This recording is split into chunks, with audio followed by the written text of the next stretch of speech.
This is Shuttle Launch Control. We're at T-minus 3 hours, 24 minutes, 56 seconds in counting. We're standing by now for information that the liquid oxygen tank is filled to the 98% mark, at which time the system engineer at the LOX console here in the firing room will program his console to begin an automatic computer program that will take the loading to a slow fill mode. And of course, the topping of the LOX tank will continue for the next 20 minutes or so until that tank is 100% full. We have finished the alignment of Mila's primary antenna. They have switched to their backup antenna, and we'll be repeating that alignment process with the backup antenna. And the Eastern Test Range has completed its open loop test. The range carriers have been turned off, and we will now be installing the flight code. It will be loaded into a simulated range safety receiver, very much like the one that's on the shuttle, which is located in the OPF. And they will check out the system with the specific information that's needed to activate the shuttle destruct system. The only concern at all, of course, was the weather earlier this afternoon. However, most of the major weather activity is well away from the Space Center. The nearest rain showers in the area are about 45 miles north and northwest of us. There is a system that is in the Gainesville area, but that is not expected to affect us. We expect that at the time of launch, 2:15 a.m. Tuesday morning, we'll have more than 7 miles of visibility, not only here at Kennedy, but at the other landing sites around the world. The winds here should be at about 280 degrees at 6 knots. Clouds should be approximately 2,500 feet and scattered, 10,000 feet and scattered, and variable broken clouds at the 25,000 high altitude. We do have somewhat of a haze or slight visibility problem. There's a possibility we may go ahead and conduct some of our weather reconnaissance flights, particularly those with Bob Crippen and Paul Weitz in the T-38s, a little bit earlier than we had planned to, just to make sure that our slant range visibility, which is the range that the pilots actually have to look at the landing strip, is okay. But again, we don't foresee weather being any problem at all as we proceed toward the launch of STS-8. T-minus 3 hours, 22 minutes, 27 seconds and counting. This is Shuttle Launch Control.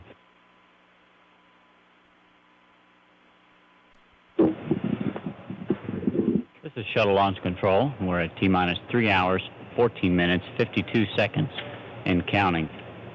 Topping of the liquid hydrogen tank to the 100% mark has been completed, and we have started the replenish phase of the loading process. From now until just 2 minutes and 57 seconds before liftoff, when the fill is terminated and the hydrogen tank is pressurized, small amounts of liquid hydrogen will be added that will keep the tank at the 100% level. Hydrogen that does not boil off during this time is carried via an LH2 vent line that's connected at the tank's inner stage to a burn pond where it's harmlessly ignited. Liquid oxygen, because it's not highly flammable, is vented into the air, but away from the tank to prevent ice from building up on the tank. Everything continuing to go smoothly here in the countdown for the launch of STS-8. We're just a few minutes away now from the start of a planned 2-hour hold, and during that hold we'll have a number of crews that will be entering the pad to perform various work. The two primary crews that enter the pad at this time are the closeout crew, which will be getting the crew module ready for the flight crew's arrival, and the other is an ice inspection debris team, which not only surveys the external tank for any signs of excessive frost or ice buildup, but does a final check for any debris that might have been left on the launch pad. And we've got two special crews that will be going in during the hold at T-minus 3 hours. One is a couple of RCA technicians that will be going out to fix one of the primary color television cameras that NASA Public Affairs uses to record the launch of the space shuttles. The other is a group that will be going to the one of the pad rooms.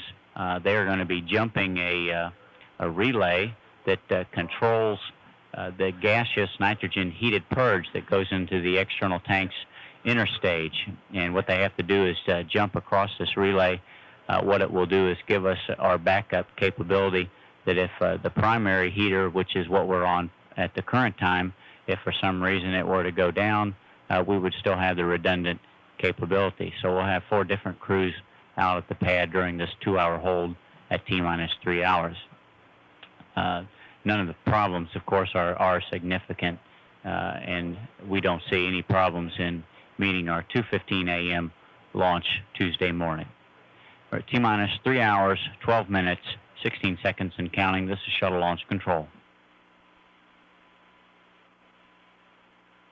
This is Shuttle Launch Control. We're at T-minus 3 hours, 4 minutes, 56 seconds and counting. We should be hearing very shortly the topping of the liquid oxygen tank to the 100% mark has been completed, and we will then revert into a replenish mode on liquid oxygen. Just a small amounts of hydrogen are being added to maintain the hydrogen tank at that 100% level. We will do the same with the liquid oxygen and continuously add small amounts of LOX to keep that tank also at the 100% level. The fill of liquid oxygen is terminated at about T-minus 8 minutes, 55 seconds, and we'll begin to pressurize the LOX tank at T-minus 1 minute, 57 seconds. The NASA test director, Gil Whitaker, has informed the various test conductors that the clock will hold at T-minus 3 hours, just a few minutes from now, and the duration of that hold will be for 2 hours. T-minus 3 hours, 4 minutes, 4 seconds and counting. This is Shuttle Launch Control. This is Shuttle Launch Control. We're at T-minus 3 hours, 58 seconds and counting, coming up on a planned 2-hour built-in hold in just about 50 seconds from now. Topping of liquid oxygen to the 100% mark has nearly been accomplished, and we will very shortly start the replenish sequence on the liquid oxygen tank. Just about the time that we start this planned 2-hour built-in hold, both our hydrogen and oxygen tanks should be in a stable replenish mode. And we are at T-minus 3 hours and holding. Again, this will be a 2-hour built-in hold. The hold that is at this point in the countdown was actually lengthened by an hour for this particular countdown because we wanted more confidence that we would be able to launch precisely at the opening of the window, or 2:15 Tuesday morning. This will be particularly important on future shuttle missions when the launch windows will be even smaller than the one that we have for this launch, which is 34 minutes long. The closeout crew that will prepare Challenger for boarding by the flight crew has been assembled at a roadblock near the pad. Very shortly, they'll be given the go to enter the pad area, and during this hold, they'll begin their work in the orbiter and in the white room to get things ready for the crew's arrival, which will occur in about 2 hours from now. Another group that will enter the pad during the hold is the ice debris inspection team. The team has essentially 2 jobs. One is to do a final check for any debris on the pad that could blow around at launch and hit the shuttle. And the other is to survey the tank and the points where it connects to the orbiter to see if there are any indications of debonding of the thermal insulation on the tank, or any excessive ice or frost buildup which might break off during launch and hit the Challenger's fragile tile system. We have essentially completed the alignment of the Mila tracking antennas, and we have informed Mission Control in Houston that they can now command Challenger's S-band antennas to the high frequency. Orbiter vent doors will be reconfigured to a pre-launch position as soon as the external tank is essentially full, and the data processing system engineer here in the firing room will soon remotely configure Challenger's onboard timer to tick off the final hours of the countdown. We will take a snapshot of flight critical multiplexers, and during this 2-hour hold, the systems engineers here in the firing room will look at the results of this data to verify that their particular system is go for launch. The external tank test conductor has informed the NASA test director that both oxygen and hydrogen are now in a stable replenish mode, and we will soon give the go for the ice debris inspection team and the closeout teams to go ahead and proceed to the pad and begin their work there. We're at T-minus 3 hours and holding. This is Shuttle Launch Control. This is Shuttle Launch Control. We're at T-minus 3 hours and holding. The 7-member ice debris inspection team, which is led by KSC's Charlie Stevenson, has cleared the roadblocks set up to prevent people from entering the 3-mile blast danger area that surrounds the pad. and are now up on the pad surface. The group is made up of representatives from the Kennedy Space Center, also NASA's Marshall and Johnson Space Center, and also Martin Marietta, who is the prime contractor on the external tank, Rockwell, and safety personnel. The group will first go to the 0 level of the shuttle's transportable launch platform. There they'll inspect the tank's aft dome and the shuttle engines, and then their next stop will be about the 135-foot level. That will permit good view down on the orbiter to external tank umbilicals. They'll proceed to the 195-foot level, which is the point where the crew access arm extends from the service tower over to the vehicle and affords a good view of the orbiter's forward attached points to the external tank. And their next stop will be the 215-foot level. That corresponds to the very tip of the external tank, and from there they can see how effective the beanie cap or the gaseous oxygen vent hood is at collecting the gaseous oxygen vapors and preventing them from forming ice on the top of the external tank. And the group will make one last stop, again at the 0 level of the mobile launcher platform, before they conclude their inspection and return to the Launch Control Center. Stevenson will then make a brief report back to senior shuttle management concerning what the group saw. The closeout crew has also arrived at the launch pad now and are proceeding up to the White Room, where they will begin getting things ready for the flight crew. There are about 6 people that make up the closeout crew, including a Rockwell pad leader, an astronaut who is Shannon Lucid in this for this launch, a suit technician, 1 NASA quality control person, and 2 Rockwell mechanical technicians. Once they're inside the crew module, the astronaut support person, or ASP, will don headgear and verify the communications between the orbiter and the firing room. The crew's seats will be inspected and prepared for the astronauts, and any items that aren't required for flight will be removed. The drinking water supply tanks in the orbiter have been looked at, and it's been determined there's ample room in those tanks to accept the water that's being generated by the fuel cells between now and launch. Fuel cells were activated about the T-minus 8-hour, 40-minute mark.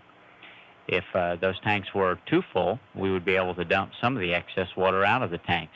And this, of course, would make room for the water that is generated by the fuel cells as a byproduct of their operation.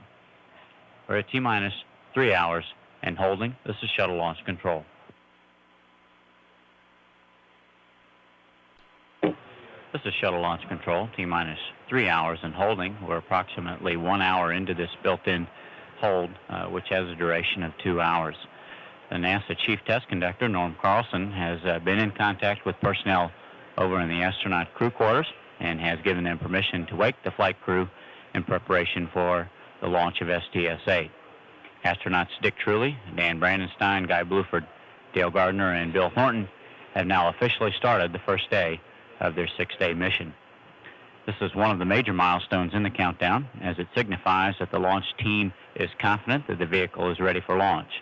If a significant problem existed at this time, the crew would be allowed to continue sleeping, because flight directors have determined over the years that they do not want the astronauts to have too long a workday from wake up to the start of their first sleep period. It should not exceed 19 hours. As it is, since STS-5, the astronauts have been permitted an extra 40 minutes of sleep because they no longer have to put on pressurized ejection suits. They now wear their familiar light blue coveralls for launch and re-entry. The only other restriction as far as the flight crew is concerned is the maximum time in the cockpit strapped inside their seats. That could not exceed 6 hours. However, that restriction is not a factor this morning because our launch window is a brief 34 minutes. Everything continuing to go smoothly here in the firing room toward the launch of STS-8. Closeout crew continuing with their preparations in the crew module for the flight crew's arrival. The ice inspection team also continuing their survey of the external tank. The team leader, Charlie Stevenson, reporting they are up on the 215-foot level of the pad, at the very top of the fixed service structure, where they can examine the tip of the external tank and the job that the gaseous oxygen vent hood is doing. Everything continuing to go well. We're at T-minus 3 hours and holding. This is Shuttle Launch Control. This is Shuttle Launch Control, T-minus 3 hours and holding. About 45 minutes remaining in this hold. The guidance, navigation, and control engineer back in the firing room has reported that the pre-flight calibration that was performed on the orbiter's inertial measurement units was good, and another calibration will not be needed. The next major event as far as the IMUs are concerned will occur about 1 hour before liftoff, when they make the transition from a calibration mode into a pre-flight alignment mode. The closeout crew is continuing their work in the crew module in the White Room, and also continuing is the examination of the external tank by the ice inspection team. They are now on their way down to the 0 level of the mobile launcher platform. The team members are all dressed in non-static producing flame retardant coveralls. They each carry a gas mask for emergency use and use a variety of equipment for performing their inspection, which includes binoculars, a telescope, and a special infrared scanner that can be used to determine the skin temperature of the tank at any spot. A bucket of ice is carried by the crew, and that's used to calibrate the scanner in the same manner that TV cameramen use white paper to color balance their TV cameras. About 15 minutes from now, the Landing and Recovery Director, Frank Merlino, will begin communications checks with the SRB recovery ships, which are standing by at the recovery site, and also with the convoy commander, who is beginning to assemble the group that would meet the orbiter and safe it in the event of a return to launch site abort. The twin SRB recovery ships, UTC Liberty and Freedom, left Port Canaveral this morning at about 5:39 a.m. It takes approximately 12 hours to reach the recovery station, which is some 150 miles nearly due east of the launch site. And then once on station, they sweep the impact area, chase out any ships that might be in danger of being struck by the jettisoned solid rocket booster. We're continuing to monitor the weather at the launch site. We have had some bands of small thunder showers moving through the area, and we are under an advisory for cloud-to-ground lightning within 5 miles of the launch pad, and we expect that advisory to extend until about 11 p.m. this evening. Other than that, everything continuing to go well, and we're proceeding toward launch of STS-8 at 2:15 Tuesday morning. T-minus 3 hours in holding. This is Shuttle Launch Control.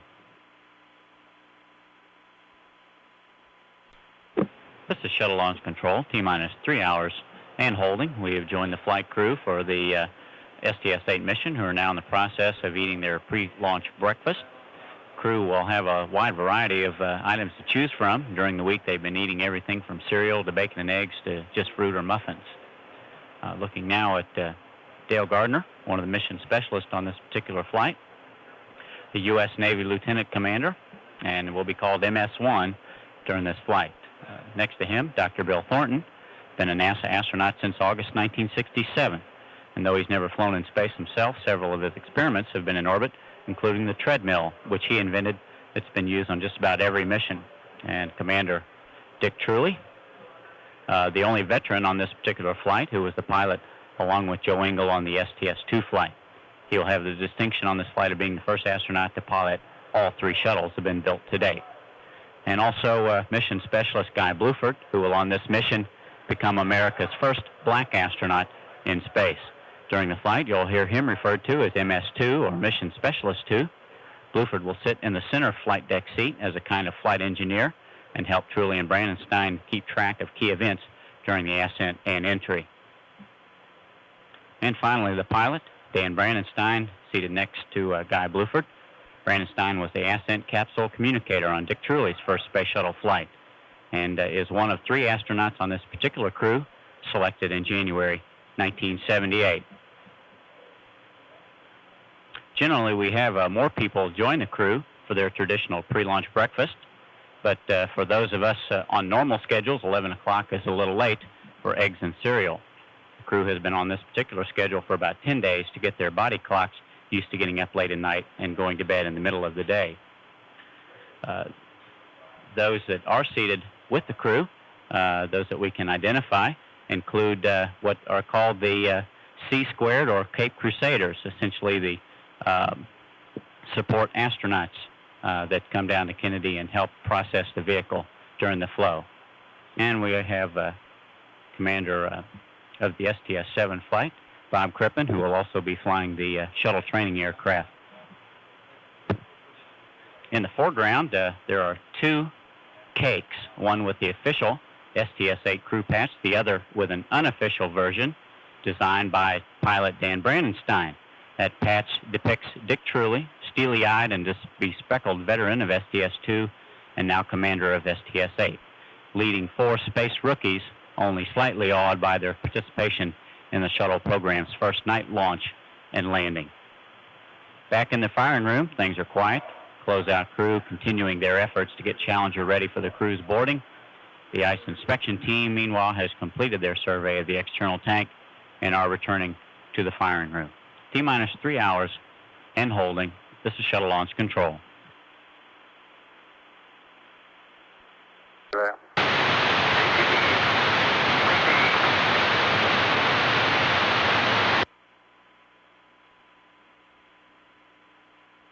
This is Shuttle Launch Control, T-minus 3 hours and holding.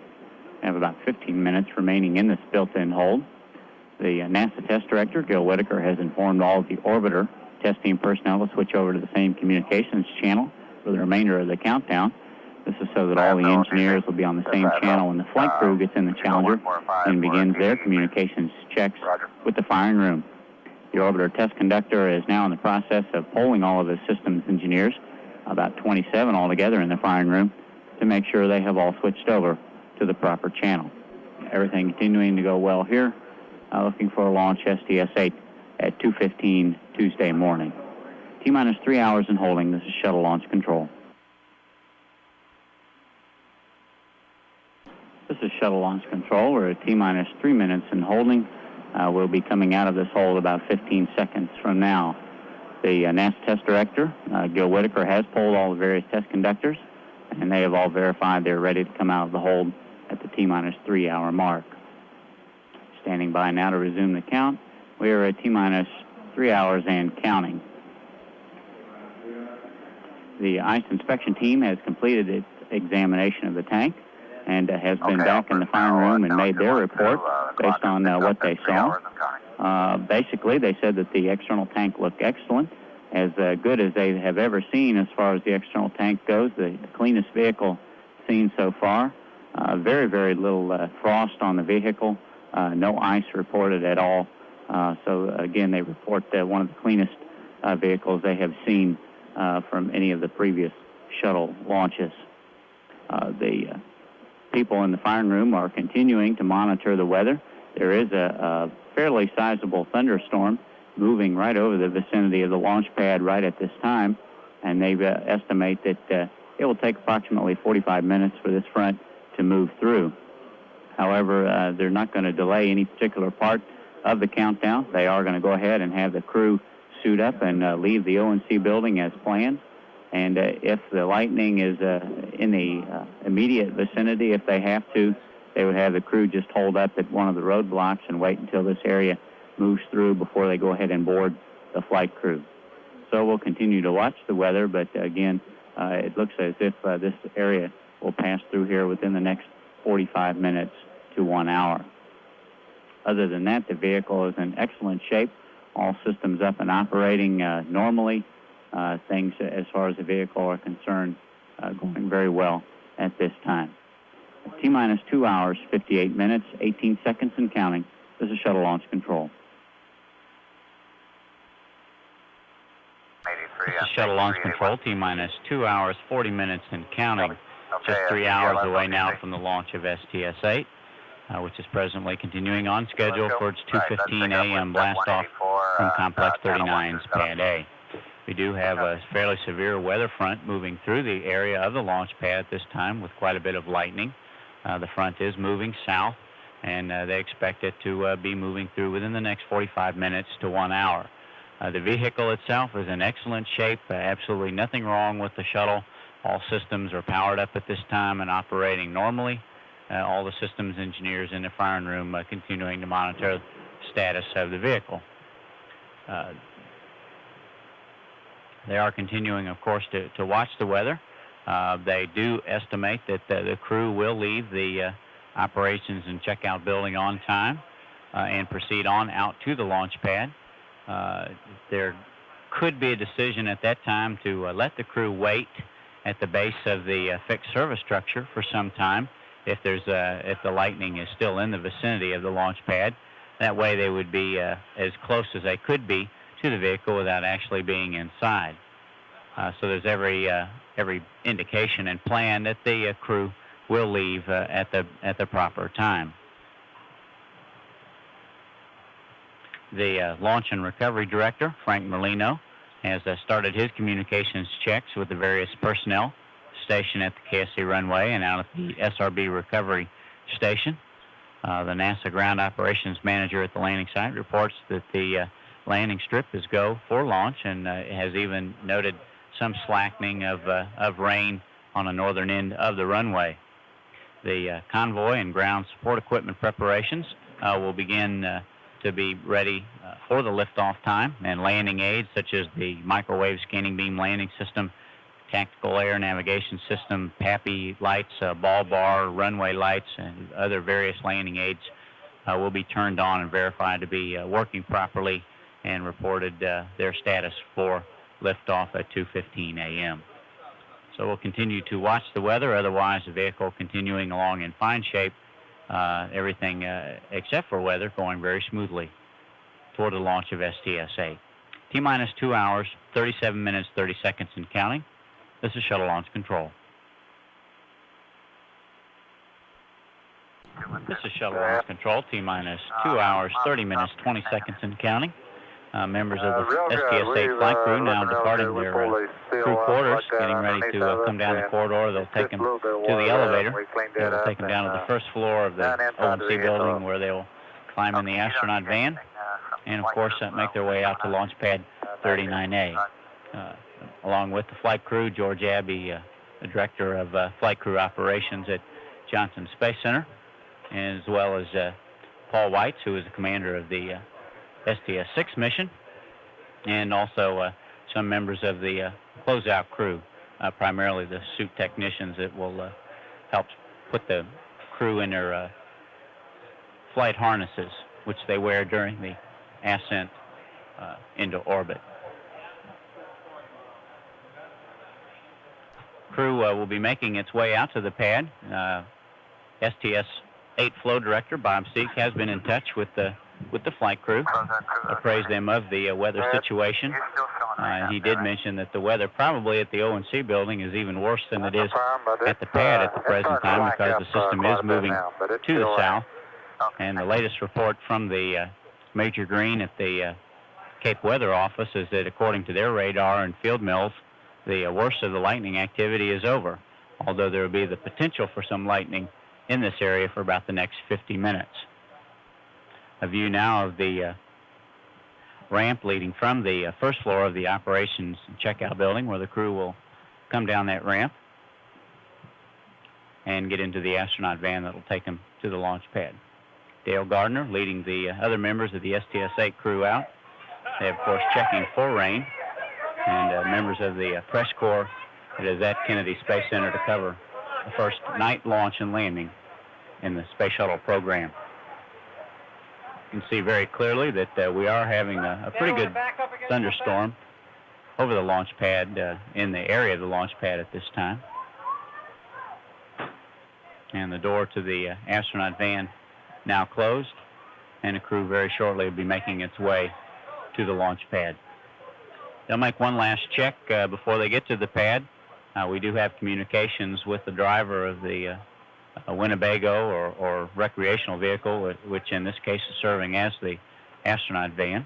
The size of the crew has dictated that we use larger vehicles for taking them out to the launch pad, and at that time we'll give them a final indication as to what looks like the weather is out at the launch pad, but chances are that we will allow them to go ahead and proceed to the pad area, at which time they could wait, such as at the base of the fixed service structure, for a final clearance to go ahead and board the shuttle orbiter Challenger. So the STS-8 flight crew has departed the O&C building, and very shortly will be making their way to the launch pad. Again, preparations as far as the vehicle are concerned continuing to go well. Standby front-end processors, which relay computer commands sent from the firing room consoles to the orbiter's onboard computers and to launch critical ground support equipment. They have been set up to operate via the radio wave, And if the launch processing system here in the firing room were to go down, it would be switched from a hard line to a RF mode so that the engineers would still be able to monitor vehicle status via real-time shuttle telemetry. Now 3 hours, less than 3 hours away from launch of STS-8. T-minus 2 hours, 26 minutes, 22 seconds and counting. This is shuttle launch control. Are you still on hold, Manila? We're going to have to take a look pick up. This is shuttle launch control. T-minus 2 hours, 13 minutes, 26 seconds and counting. The astronaut van with the STS-8 crew aboard has made its way past the A11 roadblock, the one that's just a little bit east of the Launch Control Center here, and is continuing to proceed to the launch pad. The crew will basically have the option once they get to the launch pad of whether or not to proceed on up the elevator of the fixed service structure and climb in the vehicle. Basically, that just entails them sticking their heads out the astronaut van, seeing how hard it's raining, how hard the wind is blowing, if there's any lightning in the general area. And if it looks good to them, then they'll proceed on up the fixed service structure and climb in the vehicle just as scheduled. We're still looking at this weather front as it moves through the area, as it continues its southerly path away from the launch pad at this time. As far as the vehicle is concerned, our shuttle operations director checked back in the engineering area with our engineering director, Horace Lambert, to find out if there had been any effects from the lightning in the area, any effects on the shuttle's instrumentation. Horace reported back that he hadn't seen anything, no effects at all from the lightning that was in the vicinity, although we still have all of our engineers here in the firing room continuing to monitor things. Things continue to proceed. The astronauts on their way to the launch pad at this time. T-minus 2 hours, 11 minutes, 55 seconds and counting. This is shuttle launch control. This is shuttle launch control. T-minus 2 hours, 10 minutes and counting. The astronaut van has arrived up on the pad surface out at Launch Complex 39A. And again, the crew basically will just have the option of staying in the van at this time or go ahead and proceeding up the fixed service structure, where they will, of course, climb in Challenger, prepare for the STS-8 flight. Basically, the crew goes up the elevator to the 195-foot level of the fixed service structure. There they'll walk across the access arm and into the white room, where they'll put on their flight harnesses and helmets and get ready to enter the cockpit. Closeout crew is making final preparations for the crew's arrival. Switches in the cockpit have been positioned by astronaut Shannon Lucid to prevent inadvertent firing of the forward and aft reaction control system while the crew is climbing into the vehicle.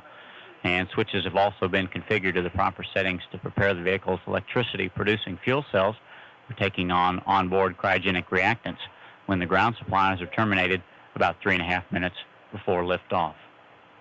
We would also expect pretty soon to hear that Bob Crippen and possibly Paul Weitz are preparing to take this evening's first look in the T-38 weather aircraft. And that'll give us an update on what things look like from the pilot's viewpoint. Go ahead, APD.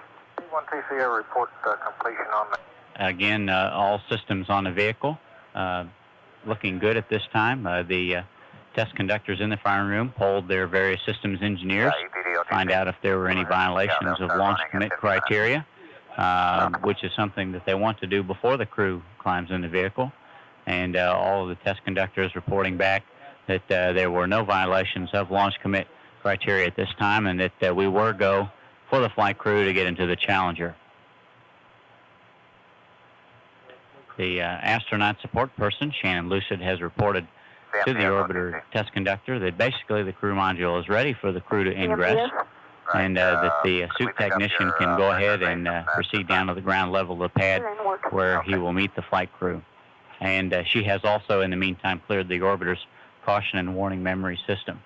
So we'll stand by and find out what the crew's option will be as far as going ahead and proceeding with the ingress as preparations continue for the 2:15 a.m. liftoff of STS-8. T-minus 2 hours, 7 minutes, 23 seconds and counting. This is shuttle launch control. CCJ TLS-212. This is Shuttle Launch Control, T-minus 2 hours, 3 minutes, 40 seconds and counting. Commander of STS-8 flight, Dick Truly, has arrived in the White Room and is now putting on his integrated harness in preparation for ingressing Challenger in preparation for the flight of STS-8. We expect that he would be followed shortly by the remaining members of his 5-member crew. The integrated harness that each member will put on serves a variety of purposes. Primarily, it's part of the emergency egress system that's used to help the crew get out of the vehicle. There's a descent device that connects to the crew member's integrated harness and allows the astronaut to get out of the vehicle through either the side hatch or through the overhead escape panels. The descent device allows the crew member to lower himself to the ground at a controlled rate of descent. The harness also contains a life vest, which provides 24 hours of flotation capability for the astronaut if they should have to ditch the orbiter over water. And there is also an inflatable pillow. It's located in the back of the harness, which can be adjusted by each astronaut to his personal comfort by using the small red bulb that's located in the front of the harness. The astronauts, as shown here, Dick Truly putting on his helmet, and they will install a nylon cover over the face shield, and this keeps it from getting scratched while the astronaut is climbing into the vehicle. The cover will be removed by astronaut Lucid before she leaves the crew module. The launch and entry helmets provide the crew member with face protection that reduces light and sound levels in the crew module and provides communications capability. The enclosed environment of the helmet cuts down on the level of noise encountered during launch and allows intelligible air-to-ground communication. The helmet contains a microphone, earphones, and a connector and cable for interfacing with the communications panel in the orbiter. The microphone is built into the helmet and can be positioned to suit the individual crew member. Pilot Dan Brandenstein now also putting on his integrated harness, and we would expect Commander Truly to begin to ingress the vehicle very shortly. After each crew member gets into his seat, he'll be attached to a communications panel and then to an emergency oxygen system, which is used in the event of crew cabin atmosphere contamination or for life support after landing if the atmosphere around the orbiter is contaminated. The seats for the commander, Dick Truly, and pilot Dan Brandenstein are adjustable. After they are seated, the height of each seat and the location of pedals that control movement of flight surfaces can be adjusted to their personal comfort. All personnel be advised the flight crew will be ingressing T-minus 2 hours, 48 seconds and counting. Status in the solid rocket booster retrieval area, as reported to the launch and recovery director, is favorable. The ships are on station, and the range is clear of other vessels. The ground launch sequencer program has been started in the integration console here in the firing room. Engineers will now set up the specific tables in the launch processing system that the ground launch sequencer will use as its guidelines to either let the countdown continue or to call an automatic hold when it assumes control of the countdown at the T-minus 9-minute mark.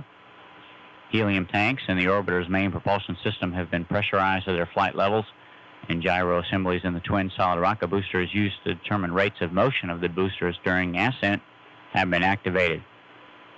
Heaters in the SRB hydraulic control units have been turned on, and these heaters are used to start the decomposition of the hydrazine fuel that's used in the hydraulic control units to provide hydraulic power for steering the SRB engine nozzles. The remaining members of the STS-8 crew now appearing in the White Room. Guy Bluford standing by to put on his integrated harness and helmet. Actually, Dale Gardner will, as mission specialist number 1, will ingress first. He'll have the seat on the far right-hand side of the orbiter up on the flight deck, and will be followed by Guy Bluford, who will have the middle seat and act basically as a flight engineer during the ascent and entry. And sitting down on the middeck by himself will be Dr. Thornton. So we proceed with the ingress of the flight crew for STS-8 and count down toward a launch of STS-8 at 2:15 Tuesday morning. T-minus 1 hour, 58 minutes, 55 seconds and counting. This is Shuttle Launch Control. OTC CDR. Good evening, CDR. Good evening. How you guys doing this morning? Say again, please. Said I'm reading you loud and clear. Okay. Saying I'd like to welcome you to the KSC nighttime launch operations, including the local display of our weather. If you want to stand by here, we'll have an NTD comm check. Okay. CDR, this is NTD. How do you read?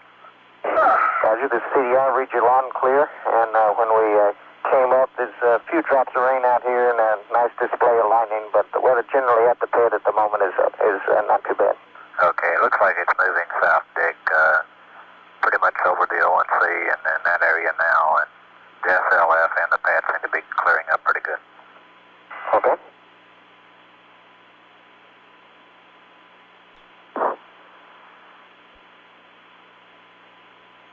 CMQC OTC.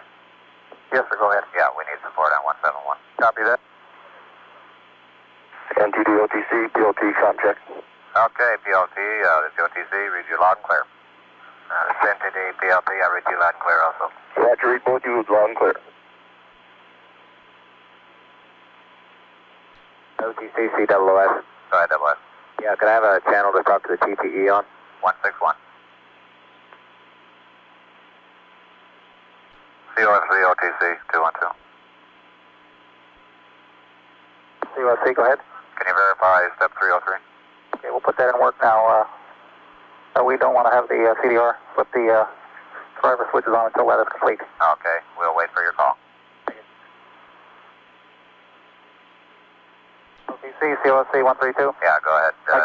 I can inform BTS that we will be issuing 88 flight test fours and that RCS jet fire inhibit sequence.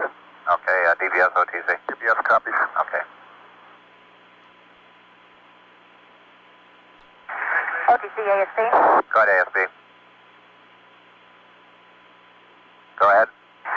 We're ready to do the post-ingress switch reconfiguration at this point. Okay, stand by, please. Standing by. CDR NTD on air to ground 1. Roger, go ahead. Okay, just in case anybody up there would like to know the score of the Nebraska-Penn State game for... This is Shuttle Launch Control. T-minus 1 hour, 50 minutes and counting.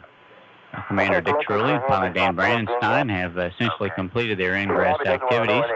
Communications and emergency oxygen lines have been routed to them, and each has conducted some preliminary communications checks with the NASA test director and orbiter test conductor. Rudder pedals and rotational hand controllers have been adjusted for the commander and pilot, and prior to leaving the flight deck, astronauts Chan and Lucid will position switches in the cockpit to the proper configuration so that the orbital maneuvering system and the reaction control system jets can be activated as soon as Challenger gets on orbit. We are now preparing to have the 3 mission specialists climb in the Challenger and be strapped into their seats. Mission Specialist 1, Dale Gardner, will enter first, followed by MS2, Guy Bluford, and the last crew member to be seated will be Dr. Thornton. Again, the only member of the crew not sitting up on the flight deck. He'll have a seat down on the orbiter's middeck. Astronauts Gardner and Thornton will be fitted with biomedical sensors that will record eye movements during ascent. The hardware consists of 5 electrodes that are placed on each astronaut's face, and it's connected to an instrumentation box attached to the personal egress air pack bracket. 2 biomedical cables will connect the box to another panel for data flow for recording. Test first performed on STS-8 examines eye movements and their relationship to motion sickness. Ingress switch reconfiguration at this time. Everything continuing well here, continuing to watch the weather. However, the storm apparently, most of it has moved south of us, but we're still looking for potentials of lightning and other thunder showers in the vicinity of the launch complex. T-minus 1 hour, 48 minutes, 12 seconds and counting. This is Shuttle Launch Control.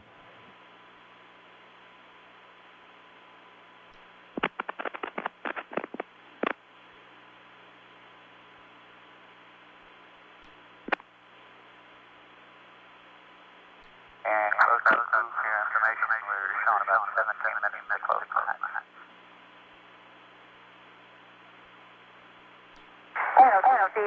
We are complete with post-ingress switch reconfiguration. Okay, copy, thank you.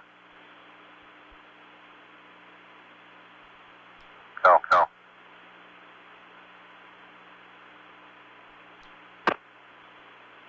OTC. Would you go 132, please? COS, OTC. COS, OTC, 212. OTC, COC, 212. Yeah, you pick up that 312, please. Doesn't work.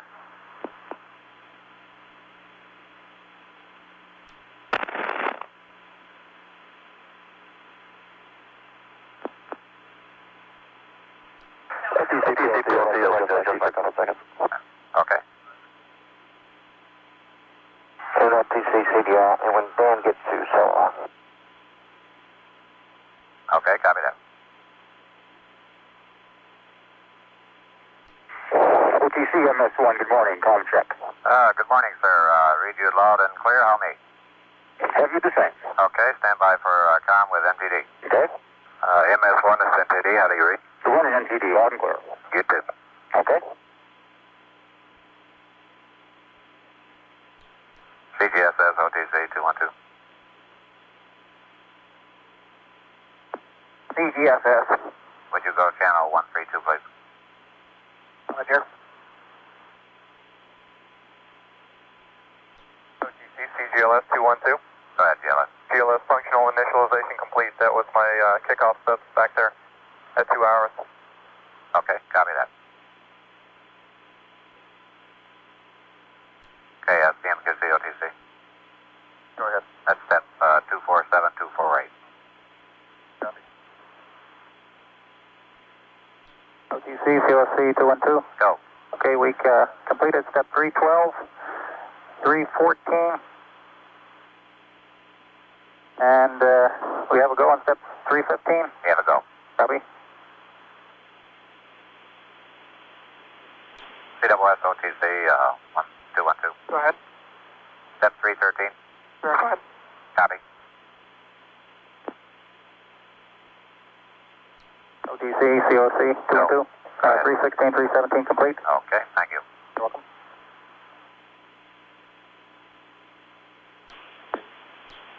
NTD, MS2, how do you read? MS2 is NTD. I read you loud and clear. OTC, MS2, how do you read? I read you loud and clear. How me? Roger, read both of you loud and clear. Okay.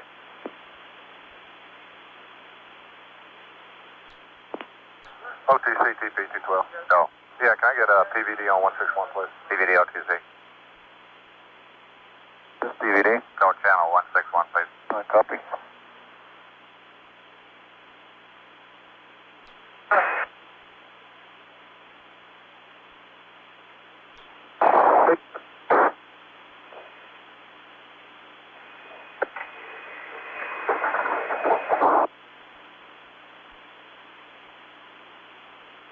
OTC, close out crew leader. Go. Okay, we've got something in the air here inside the crew module. It's making a SUTEC and a ask call. Making them cough. Okay, they've got that squared away. Can you explain? It's the log canisters. They just took them out of the bag and put and stowed them, and there was some dust in there. Okay, close out crew leader OTC. Go ahead. Situation is cleared at this time. That's fine.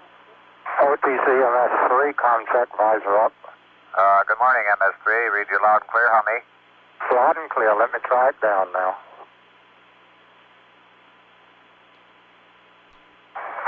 OTC, how do you read now? I read you loud and clear. Stand by for comm check with NTD. Copy. MS3 is NTD. How do you read? Loud and clear. I copy you.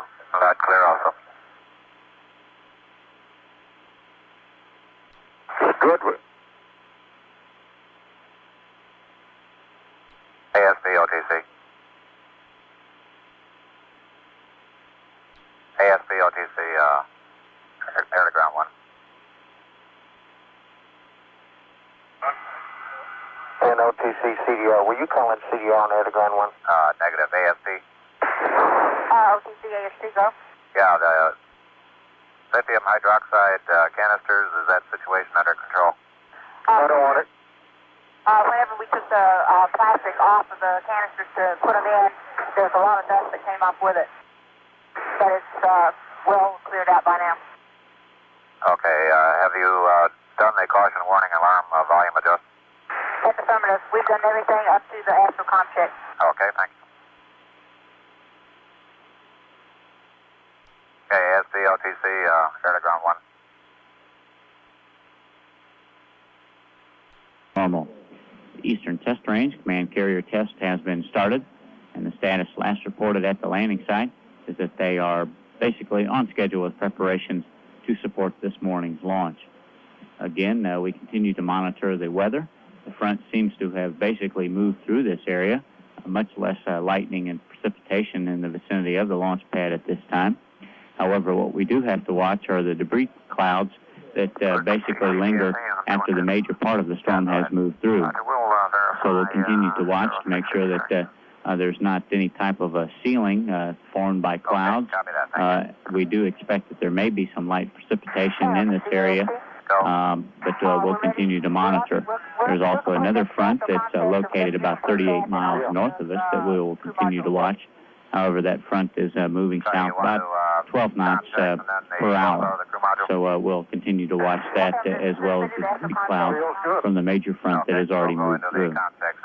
Everything as far as the vehicle is concerned, proceeding on schedule, everything continuing to go very smoothly. T-minus 1 hour, 26 minutes, 18 seconds and counting. This is shuttle launch control. We'd like to proceed with the astrocom checks at this time.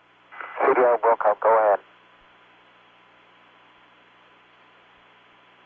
Okay, Challenger, during astrocom checks, adjust your volume and control accordingly. And Challenger, let's go to air to ground 2. OTC, CDR, read you loud and clear. PLT, read you loud and clear. MS1, read you loud and clear. MS2, read you loud and clear. MS3, loud and clear. That's affirmative. Welcome. Is CDR, read you loud and clear. MS1, loud and clear. MS2, loud and clear. MS3, loud and clear. CDR, welcome. CDR, loud and clear. MS1, loud and clear. MS2, loud and clear. MS3, loud and clear. CDR, welcome. CDR, loud and clear. CLT, loud and clear. MS1, loud and clear. MS2, loud and clear. MS3, loud and clear. Welcome.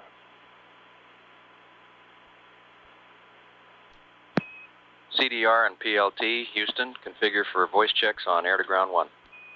Challenger, welcome. Houston, CDR, voice check on air to ground 1. How do you read? CDR, Houston, read you loud and clear. How me? Loud and clear. Houston, PLT, read you loud and clear. PLT, Houston, read you loud and clear. CDR and PLT, configure for voice check on air to ground 2 and give me a call when ready. Welcome. OTC, CDNC 212. Go ahead. Houston, CDR on air ground 2. How do you read? Read you loud and clear, CDR. PLT, read you loud and clear, Houston. And PLT, Houston, read you loud and clear. CDR and PLT, configure for voice checks on air to air. Welcome. Copy 141. Thank you. And Houston, CDR on UHF. How do you read? CDR, Houston, read you loud and clear. How me? Loud and clear. And PLT reads Houston loud and clear. And PLT, Houston, read you loud and clear. All crew members configure for voice checks on SIMO. Give a call when ready. Welcome. Houston, CDR, SIMO. How do you read? CDR, Houston, read you loud and in a barrel. Roger. PLT reads Houston loud and a little bit of a hollow bell. And And PLT Houston, read you loud and in a barrel also. MS1, read you from the same. Let's do the same, Mo. MS3, same. MS1, 2, and 3, read you all 3 loud and in a barrel on SIMO. CDPS OTC. Go ahead. Let's pick up 396. GFT data adjustment. Okay, we'll put that in work.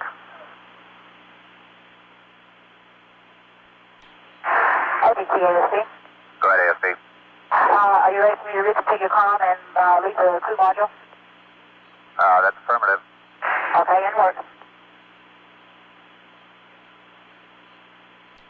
CMTC. Oh, 385 in work. 383. Okay. Cal personnel, channel 212, be advised we're closing out the crew compartment at this time. OTC, CDPS 212. Go. GMT double adjust is complete. Copy. Thank you. OTC, close out later. Go. Okay, ASP has requested for MS3 to do a ICOM check after she has disconnected. Roger, this CDR, he's already done an ICOM check after the disconnect and he's loud and clear. Okay. Copy, you're in bound clear. Thank you, CDR. Ready.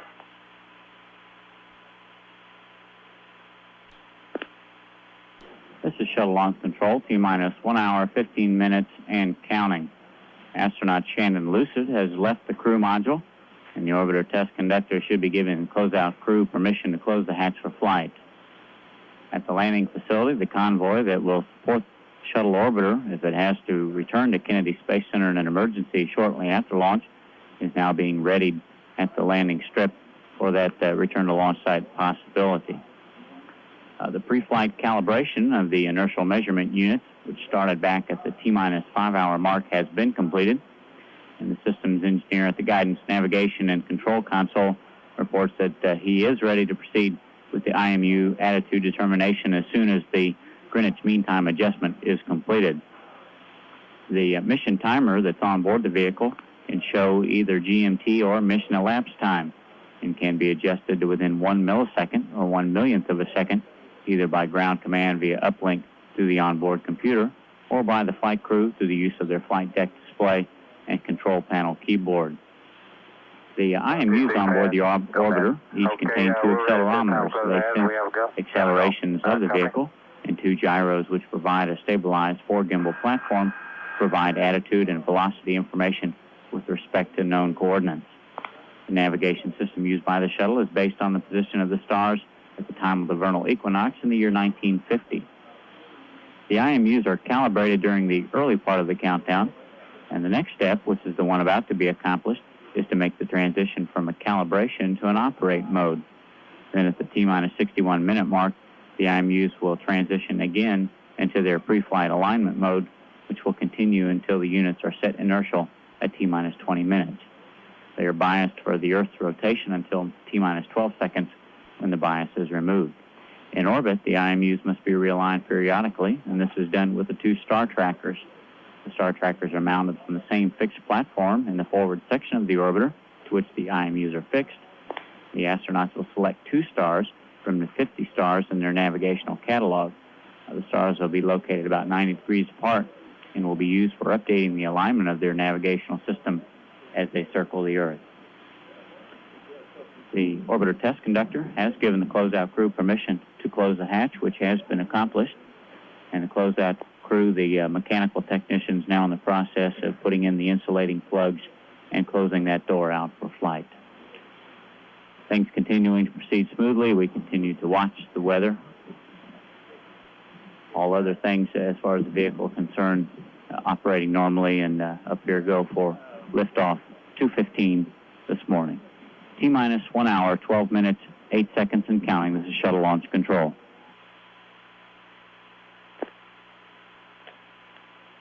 This is Shuttle Launch Control, T-minus 1 hour, 10 minutes and counting. The NASA Test Director, Gail Whitaker, has requested the Supervisor of Range Operations begin his hold fire indication checks. This test will verify the ability of the range safety officer to stop the countdown during the last minutes of the countdown. Challenger's onboard mission timer has been adjusted to the correct Greenwich Mean Time, and we have started the IMU transition into the operate attitude determination mode. The pad leader has reported to the orbiter test conductor that Challenger's hatch is in the process of being closed, and the flight crew will be directed to start leak checks of the cabin in the next few minutes. We're coming up about 10 minutes from now on another weather briefing, a weather briefing for the flight crew, and accompanying that briefing will be a forecast by the environmental control officer on the predicted direction of that SRB exhaust cloud. Weather is usually the determining factor in being able to launch the shuttle on a given day. The most important criteria have to do with visibility and winds. Astronauts want at least 7 miles of clear visibility and less than 50% cloud cover, so that in the event that they have to perform a return to launch site abort, they will be able to see the runway clearly. Winds are also important because too strong of winds, particularly at higher altitudes where they may be moving at different speeds and directions, or shear winds, can put too stressful a load on some parts of the vehicle. Weather balloons are used to record the speeds and directions of these upper altitude winds. The measurements are taken from the ground all the way up to the detectable atmosphere. Things continue to go smoothly here, waiting on the L-minus 85 minutes weather briefing, at which time soon afterwards we would expect Bob Crippen to begin a weather flight shuttle training aircraft. T-minus 1 hour, 8 minutes, 13 seconds and counting. This is shuttle launch control. Go ahead. Okay, hatch is closed. We got good contact and good facility check. We're ready to install probe at this time. Okay, you can proceed with white room close-up. Okay. PVD, OTC. OTC, CDR, go ahead. Negative CDR. CPVD, OTC. CPVD, OTC, 212. Okay, CDR, OTC. CDR, OTC, air to ground 1. OTC, CDR, go ahead. Yeah, we'd like to do the cabin leak check at this time, panel L2A1. Go ahead. Vent ISO switch open until the vent ISO talkback open. Okay, vent isolation coming open, Mark. Talkback is open. Copy, and you verify your vent talkback closed. That's from the vent talkback is still closed. Copy that. ECL, OTC. ECL, go. Step 411. Yeah, I can verify that. All right, thank you. Okay, you ready for step 412 at this time, ECL? That's Brummer. Okay, close out crew leader, OTC. Go ahead. Let's go channel 143 and do the pressurization and cabin leak check. Okay. CMQC, OTC. You've got somebody going there. Thank you.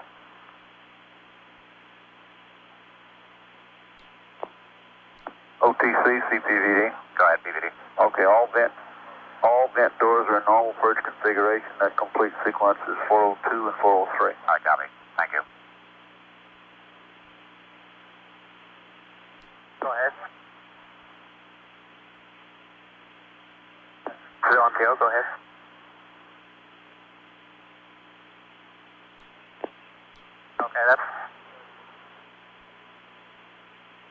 Okay, that's complete. Complete.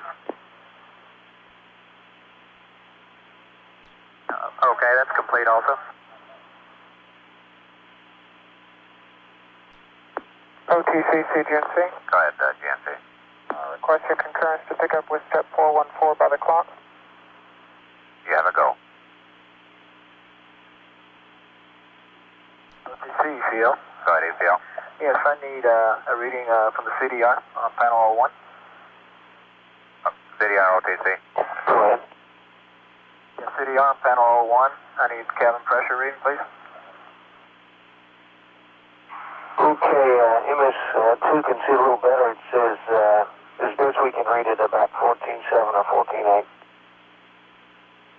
I copy. Go ahead. Okay, it's reading 0.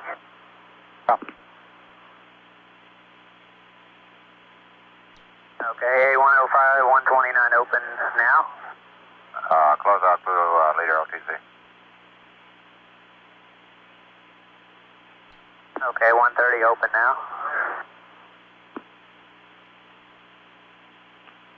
Okay, 131 open now.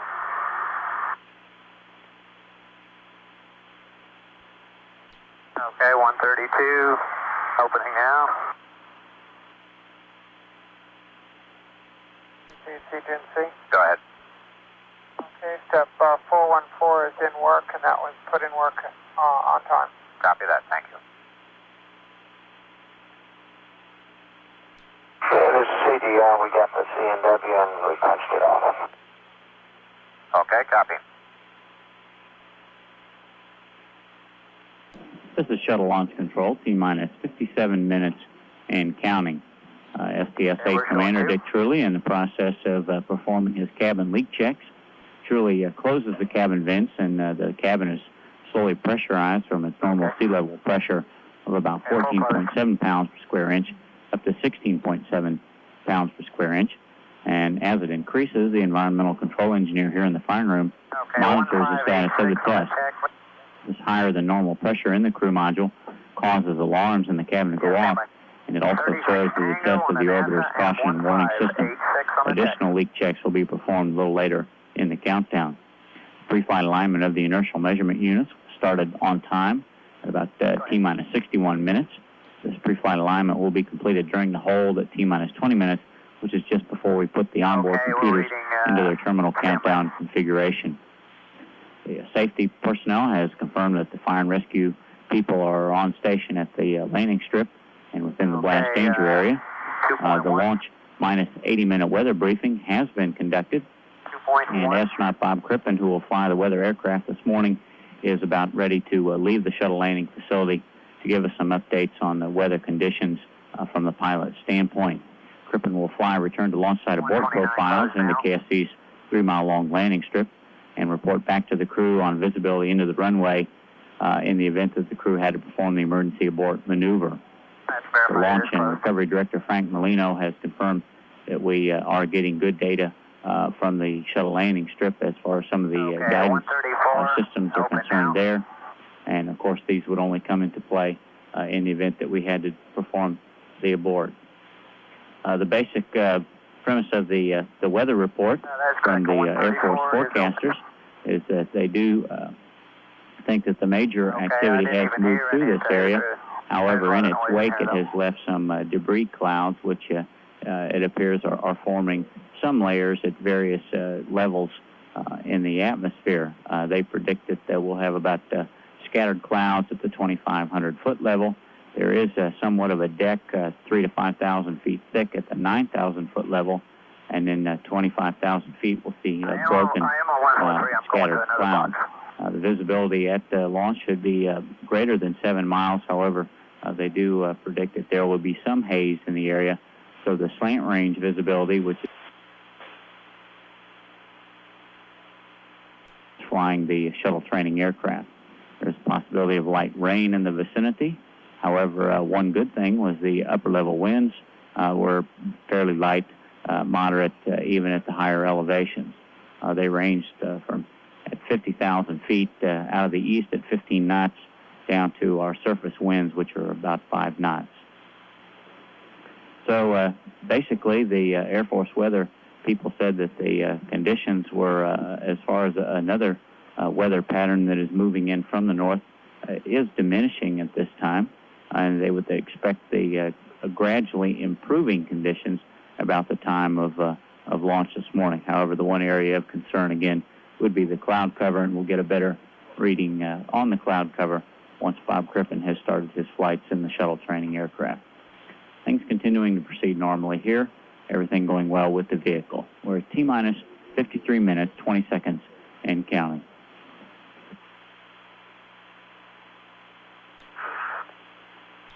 OTC CDR, we got another CNW still cabin atmosphere, and we punched it off. All right, copy.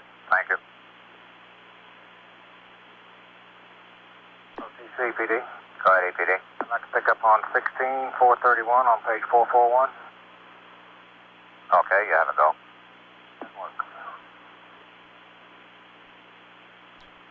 ECL. Go ahead, ECL. Yes, on our cabin leak check here, I got steps to notify you that the FSS breathing air system is no longer required. Okay, copy. Are you complete with the cabin? Negative, I got a couple more steps. Okay, copy that. PLT, OTC, air to ground 1. Go ahead, OTC. We're at the point to perform the H2O boiler pre-activation. Roger, didn't work. This is Shuttle Launch Control. We're at T-minus 15 minutes and counting. Pilot Dan Brandenstein has been asked by the Orbiter test conductor to configure switches in the cockpit to pre-activate the water spray boilers. The rotor has 3 spray boilers, one for each hydraulic system, and their job is to cool down hydraulic fluid and the lube oil used in the APUs, and then vent the steam overboard.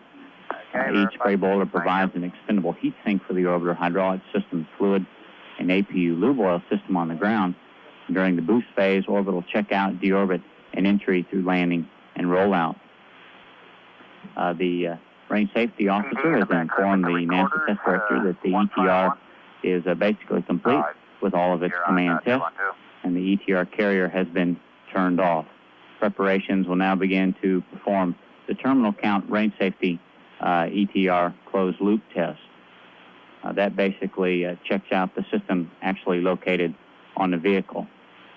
We're continuing to watch the weather at this time. We will know more because one of the keys, of course, will be what the weather looks like from the standpoint of the pilot, and we'll have a much better indication of cloud cover and other weather criteria once Bob Crippen is up in the STA and actually flying the same types of approaches that the astronauts might have to perform in the event of a return to launch site aboard. We will continue to monitor the status of the weather, and meanwhile, preparations here for the launch are continuing on schedule. T-minus 48 minutes, 22 seconds, and counting. This is Shuttle Launch Control.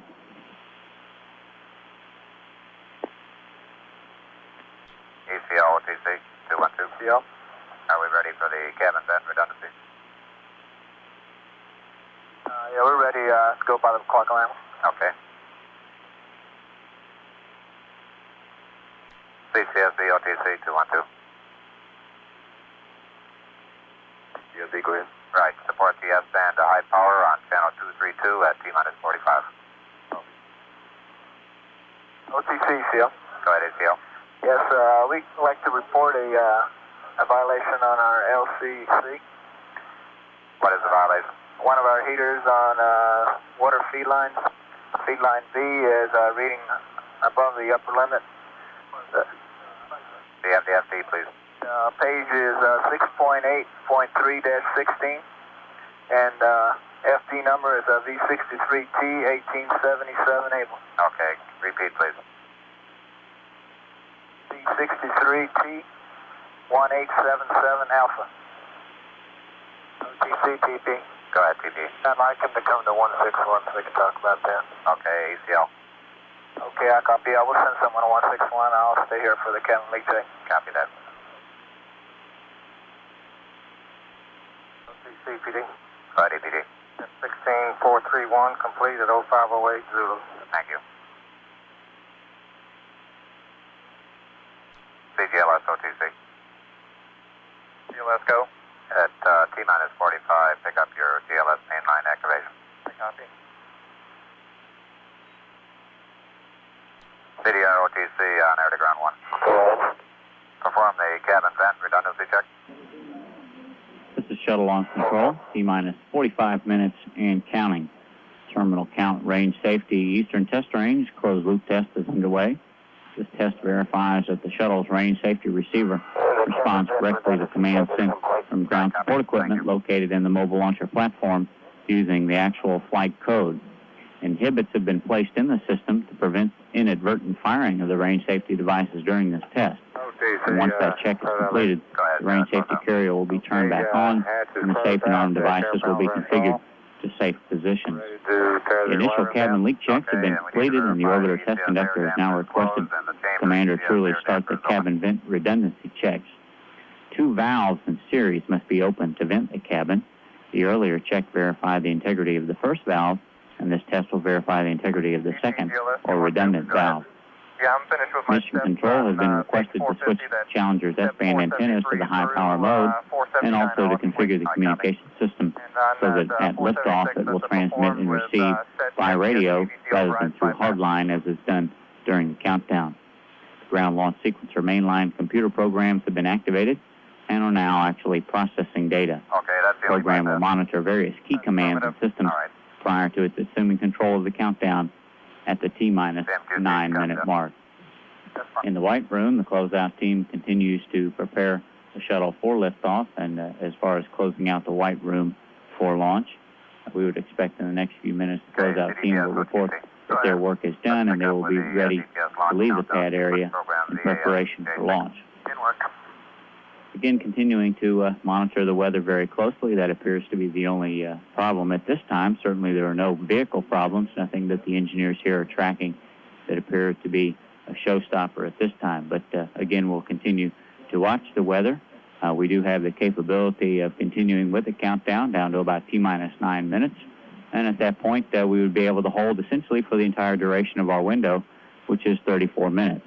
So that if there was some localized weather in this area that we think could pass through within the time of our launch window, we would certainly be able to hold at T-minus 9 minutes, wait and see if that weather were to clear off, and then be able to launch sometime during the 34-minute window.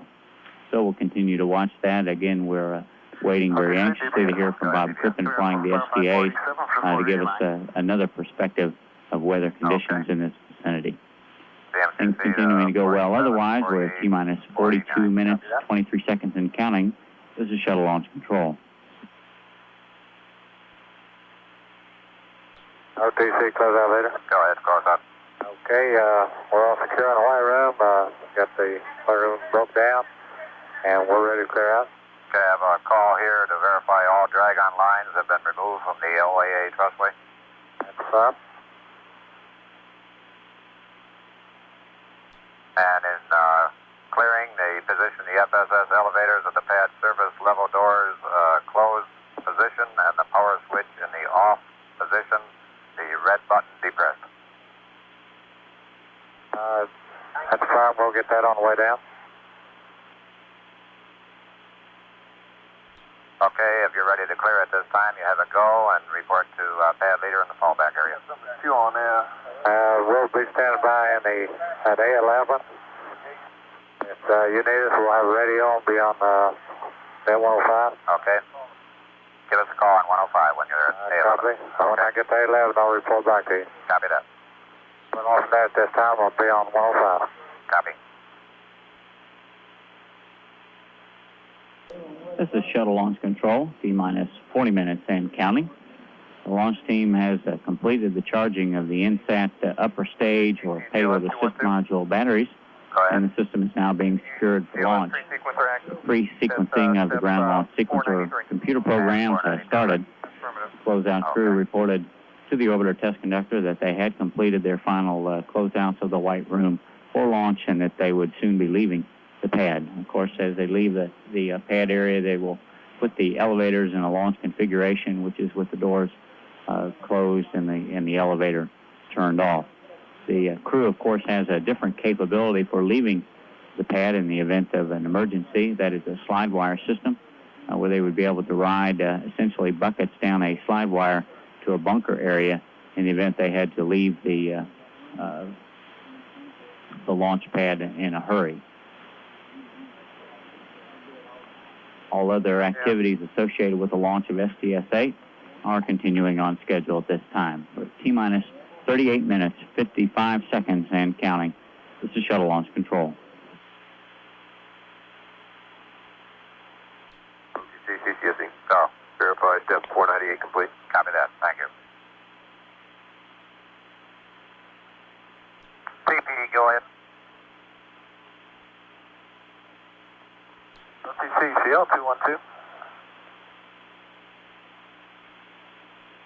All personnel to 212, be advised we'll be performing the FET RF source verification. There will be a momentary loss of data during the test.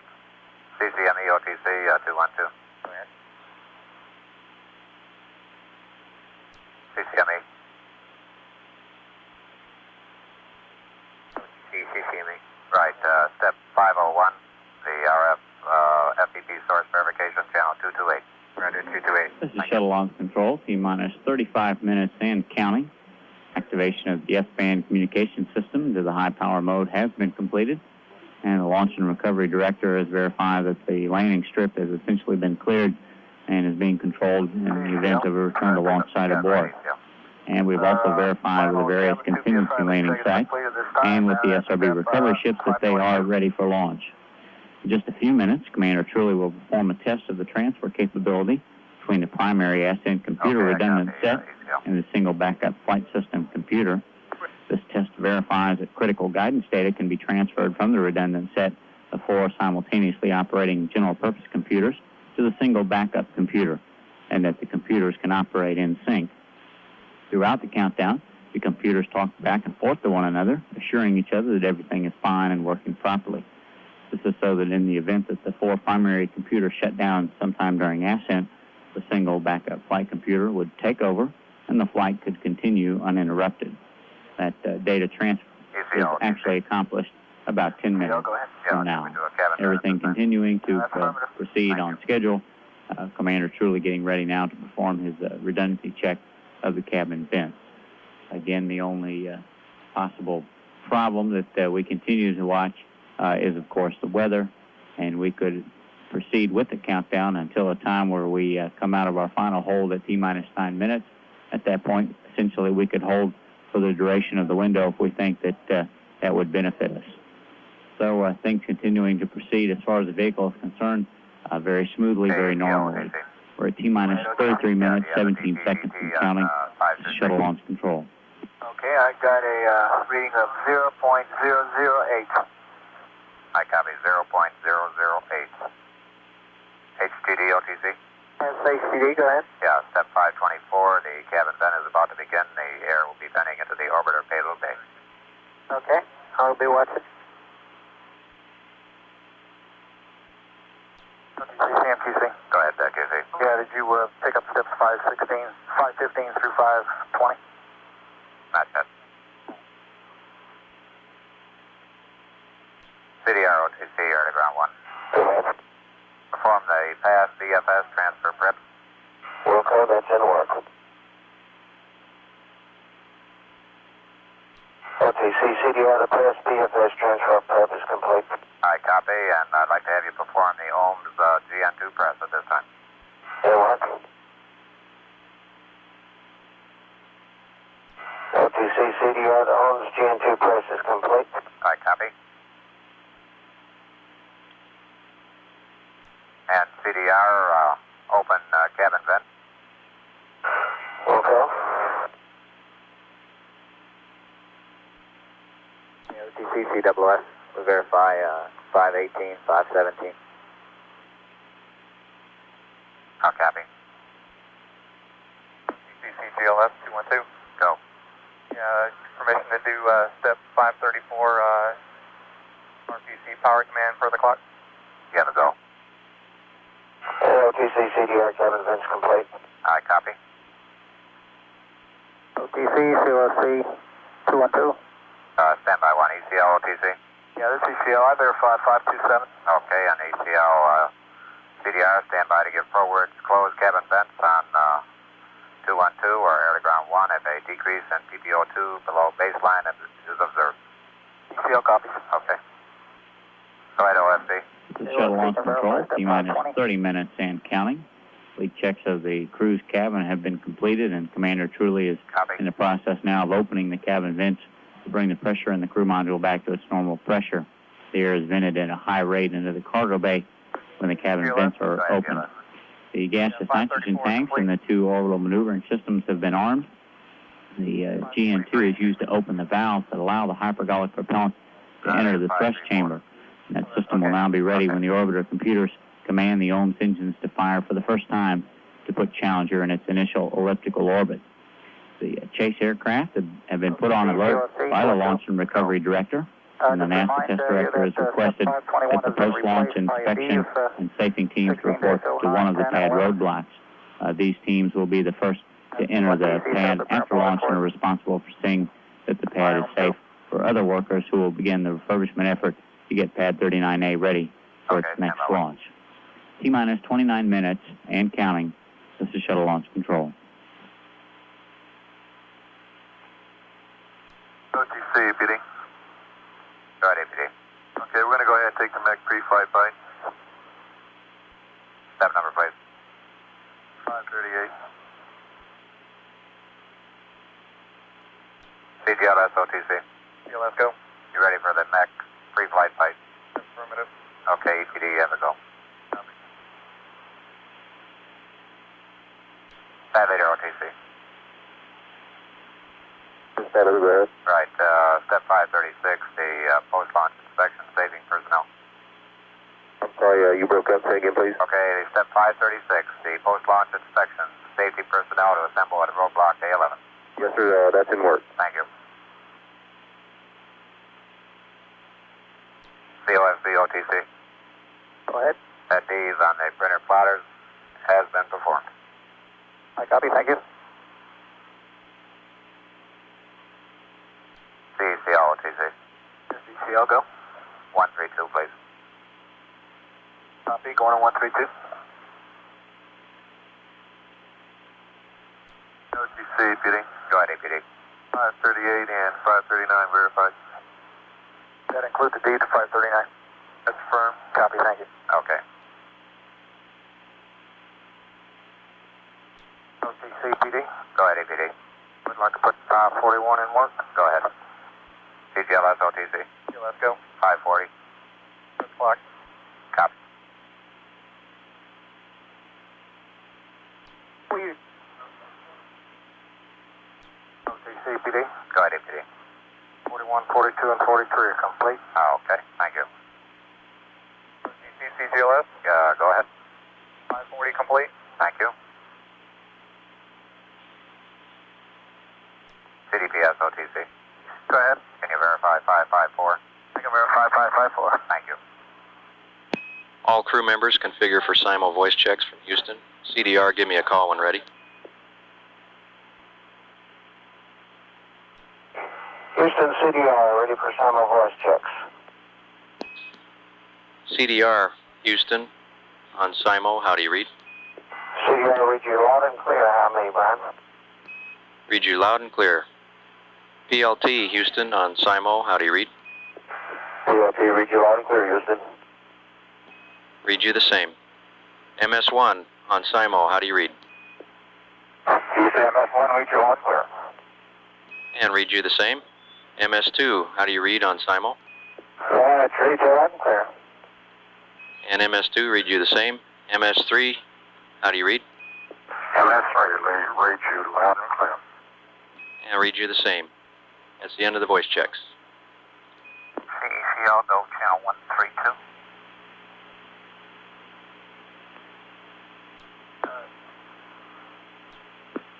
Attention all personnel, the countdown clock will hold at T-minus 20 minutes for a 10-minute built-in hold. This is Shuttle Launch Control. We're at T-minus 22 minutes and counting, just 2 minutes away now from the start of the first of two final planned holds in this morning's countdown. The countdown clock will stop at the T-minus 20-minute mark, and that will be a 10-minute hold. At the present time, we're continuing to watch the weather. However, it is important to note that on the last briefing that we had from Major Green, the Air Force weather is that a launch at this time would basically violate three of our launch commit criteria, having to do with the ceiling, local precipitation, and also our flying through thunderstorms in the vicinity. There is some hope for being able to launch STS-8 this morning. It's the fact that they do think that there may be a clearing trend to the northeast of us, and are waiting on more word from Bob Crippen up in the shuttle training aircraft to verify that. It does not look extremely promising at this time, but they can continue with the countdown until the time that they reach about the T-minus 9-minute point, as is our final hold in this morning's countdown, and at that point, they can, of course, hold for the entire duration of our 34-minute window this morning. In the meantime, all other events as far as the vehicle is concerned are continuing. We have done the pre-flight check of the Challenger's master events controllers. These, of course, used to relay commands from the Orbital computers to fire explosive charges that separate the tank and twin booster rockets from the orbiter in flight, and also ground support equipment that release the T0 umbilicals and the SRB hold-down bolts. The closeout crew has finished their job up in the White Room and have departed the pad on their way back now to one of the roadblocks.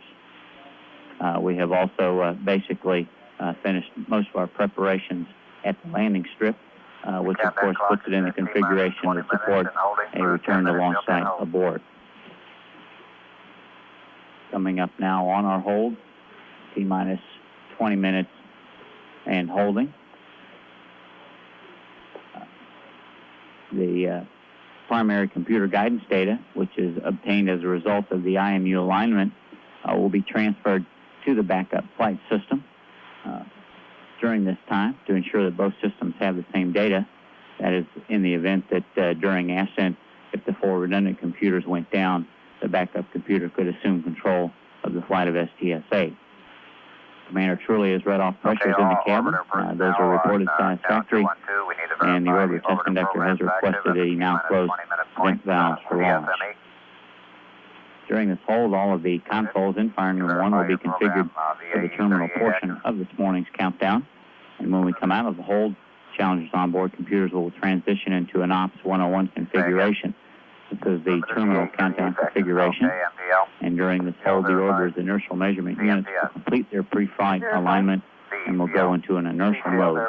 Biases to account for the Earth's rotation will be factored into the IMUs until T-minus 12 seconds, when the biases are removed and the IMUs go to full inertial. The highlights of this particular mission, which is the 8th of the Space Shuttle program, will be predictably a spectacular pre-dawn launch and landing at Edwards Air Force Base in California, which will also occur in darkness. The 6-day flight is scheduled to end on Labor Day, September the 5th, with a landing on the paved runway at Edwards illuminated by a series of billion candle power searchlights.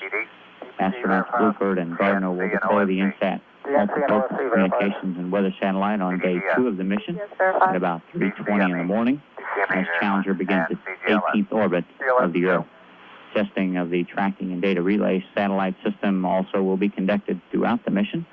In fact, the duration of the flight was extended from 5 to 6 days to allow for more extensive checkout of the TDRA system, which is vital to the next shuttle flight, STS-9, with the Space Lab. Testing of the remote manipulator arm with an 8,500-pound dumbbell will be performed on the 2nd and 3rd days of the mission. And the test will evaluate the arm's performance with its heaviest payload to date and will simulate procedures to be used on a future shuttle mission. Experiments mounted on a pallet fixed in the cargo bay will record the effects on various shuttle materials of oxygen atoms which bombard the vehicle in orbit, and the first living cells will be separated on the 4th flight of the McDonnell Douglas-built continuous flow electrophoresis system. Of the 12 getaway special canisters that are flying in the cargo bay on this flight, 8 of the cans contain specially stamped postal covers, and experiments contained in the 4 other canisters will study such things as making snow in space, gather contamination data, record exposure levels from Challenger's cargo bay on ultraviolet sensitive film, and determine if high energy particles encountered in space can cause errors in memory type integrated circuits.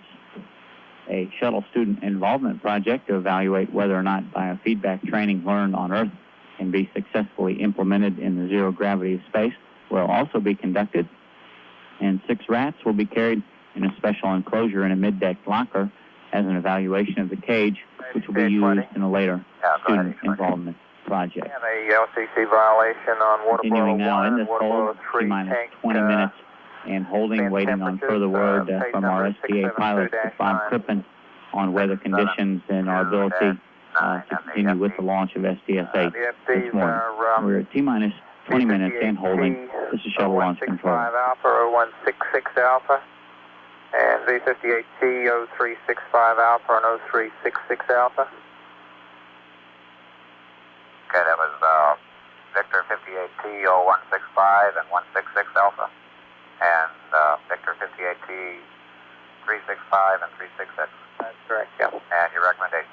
Recommendation will be to continue to monitor for the time being, and also for TP to prepare to mask out on GLS. We have a GLS pickup at minus 515 on that parameter. Yeah. I'll need to talk to him on 161 about that. All right, HYDOTC. Yeah, go ahead. Would you go to channel 161, please? Okay. SPE entity on airground 1. Okay, all personnel on airground 1, this is NTD. I'm going to take a few minutes to go through a short briefing here. Basically, I want to go over the ground rules for hold and then a few other subjects we'll discuss afterwards. After we pick up at 20 minutes and counting and prior to 31 seconds, all stations and crew members may request a hold by giving the command on channel 212 with the pro words entity request hold. At that time we will hold at 9 minutes unless there is a requirement for an immediate hold. The normal GLS milestones for holds will be T-minus 9 minutes, 7 minutes 30 seconds, 5 minutes, 4 minutes, 2 minutes 55 seconds, 1 minute 57 seconds, and 31 seconds. From T-minus 20 minutes to 31 seconds, a developing system problem which would not permit discussion prior to reaching any of the critical GLS pre-planned hold points will require the monitor to come up on 212 and request NTD hold the countdown clock immediately. A cutoff may be requested any time after or at T-minus 9 minutes and counting by simply giving the command words GLS give cutoff. Okay, if we get a cutoff, we will automatically recycle to 20 minutes. That will be a scrub condition for today. The launch window for today is 34 minutes. Once we pick up at T-minus 9 minutes and pass the lock stream back at 8:55, we have 20 minutes of hold capability. Once we pick up with the APU start, we have 7 minutes of hold capability. Okay, a couple other things I want to emphasize.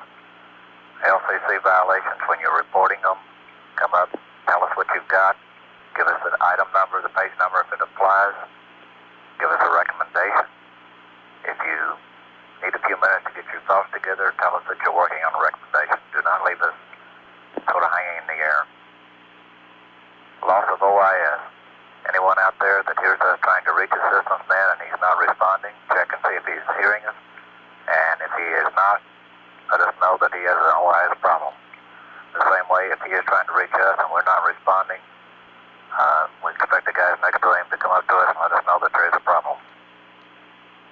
For the ground pick monitors in the back room, as soon as you see any anomaly, we want to hear about it. We do not want to get caught short like we did during the demo test.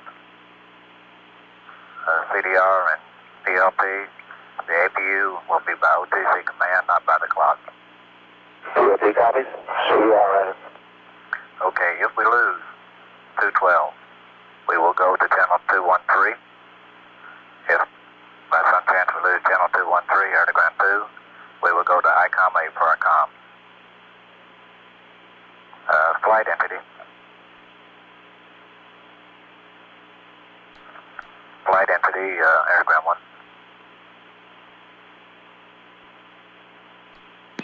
This is Flight on Air Ground 1. Okay, this is NTD. Flight, I'd like for you to pick up your step 732 by the clock. It'll be a silence. Just give us a verification when you complete that step. That will be your VFS SBC load. Okay, all personnel, if we do get a cutoff, we will go to sequence 18 of volume 3.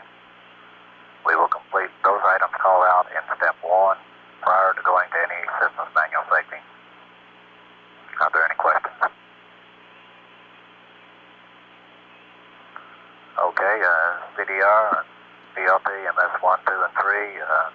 Just like to say that from the test team here at KSC, we've appreciated working with you. We think we've given you a good vehicle. Dick, we hope you don't have to try to upstage grip some magnificent seats with the swivel stick. We want to wish you good luck, a good mission, and Godspeed. Well, thanks so much. We really appreciate it. The greatest launch team in the world, and you really have given us good vehicle. We'll see you later. Copy. GLS, you ready to pick up the clock? Affirmative. OTC, CGNC, IMU, pre-flight line complete, ready for Ops 1 transition. Copy that, GNC. I'll run over to personnel, go back to 232.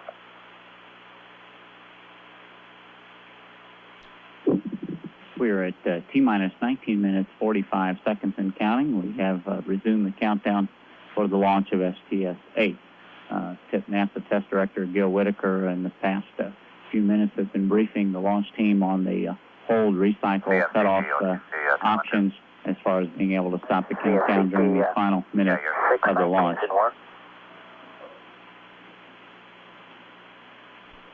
We are currently underway with a purge of the 3 fuel cells, and the data processing engineers confirm that the onboard computers are now in the process of making the transition to the terminal countdown configuration. Primary Ascent software now will go to the Ops 101 mode, and Commander Truly will then take the backup flight system, put it in the same terminal countdown configuration. Cape F Ops transition complete. Waiting on BFS transition by crew. Copy that. CDR, OTC.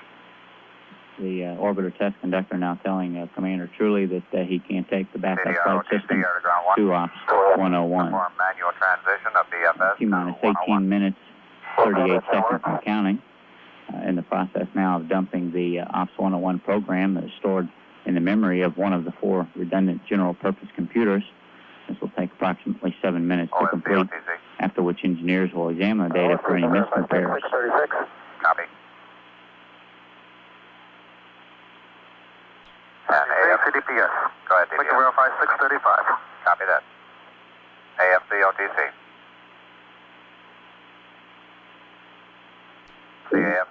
T-minus 18 minutes and counting. Flight control engineer has verified OMS engine is presently inactive. The airframe engineer in the process now of checking critical aero surface driver currents and positions in preparation for hydraulic activation. Pilot Dan Brandenstein in the process configuring horizontal situation displays for launch. Solid rocket booster chamber pressure coefficient verified to be loaded in the Ops 101. T-minus 17 minutes, 30 seconds and counting. Data processing engineer has reported backup flight system now in sync with the primary system and ready for Houston to transmit their pre-flight uplink commands to the backup flight system. These loads sent from Houston via the Milo tracking station puts the 5th general-purpose computer in the proper configuration to watch quantity levels in the reaction control system and auxiliary power unit tanks and do other housekeeping chores as needed. Also, as part of this uplink, the most current state vector for the tracking and data relay satellite will be inputted into the computer. This information will be valuable later in the mission when communications checks start between Challenger and the Tigris satellite. 12 for com check. How copy, over? CDR, OTC. Do we have a verify on BFS Ops 1? That's from BFS Ops 1 complete. Thank you. T-minus 16 minutes, 30 seconds and counting. NTD, this is the RSO and OIS 212 for com check. How copy, over? Yeah, RSO goes 232, please. NTD, this is the RSO. I read you 5 by. How many? Would you go channel 232, please? T-minus 16 minutes and counting. Transmission of chain loads and antenna management loads to the backup flight system now underway. Landing and recovery director verifying the return to launch site abort site to be runway 15. That's complete. Pilot Dan Brandenstein now in the process performing main propulsion system helium reconfiguration. This will open helium isolation valves which will permit in-flight purges of the engines and also provide an emergency source of pressure for pneumatic shutdown of the engine. CDR and DPS OTC. Verify we're ready for BFS uplink. Copy. T-minus 15 minutes, 22 seconds and counting. NTD, RSO on 212 for com check. RSO, I read you loud and clear, Henley. Roger that. Read you loud and clear also. Thank you very much.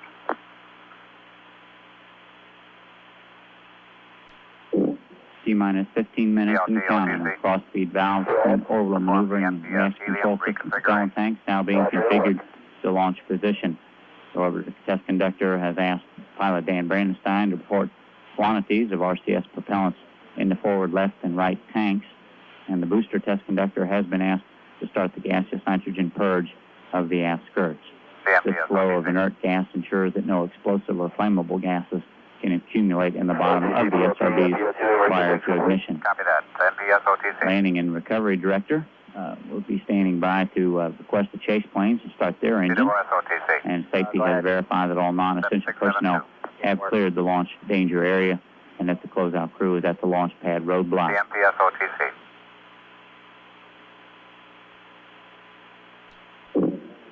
T-minus 14 minutes and counting. Yes, on 212. Step 671 is at a perform. Fuel cell purge has been completed, and the fuel cells that generate the electrical power for the Challenger in orbit now being adjusted to pre-flight levels. Is that complete? Complete. Copy. T-minus 13 minutes, 30 seconds and counting. OTC COOS. Go ahead. Homes RCS cross-feed valves are configured for flight. Steps 672 through 675 are complete. Copy that. Thank you. PLT OTC. Go ahead. We need a report of the oxidizer and fuel RCS quantities. Forward, left, and right.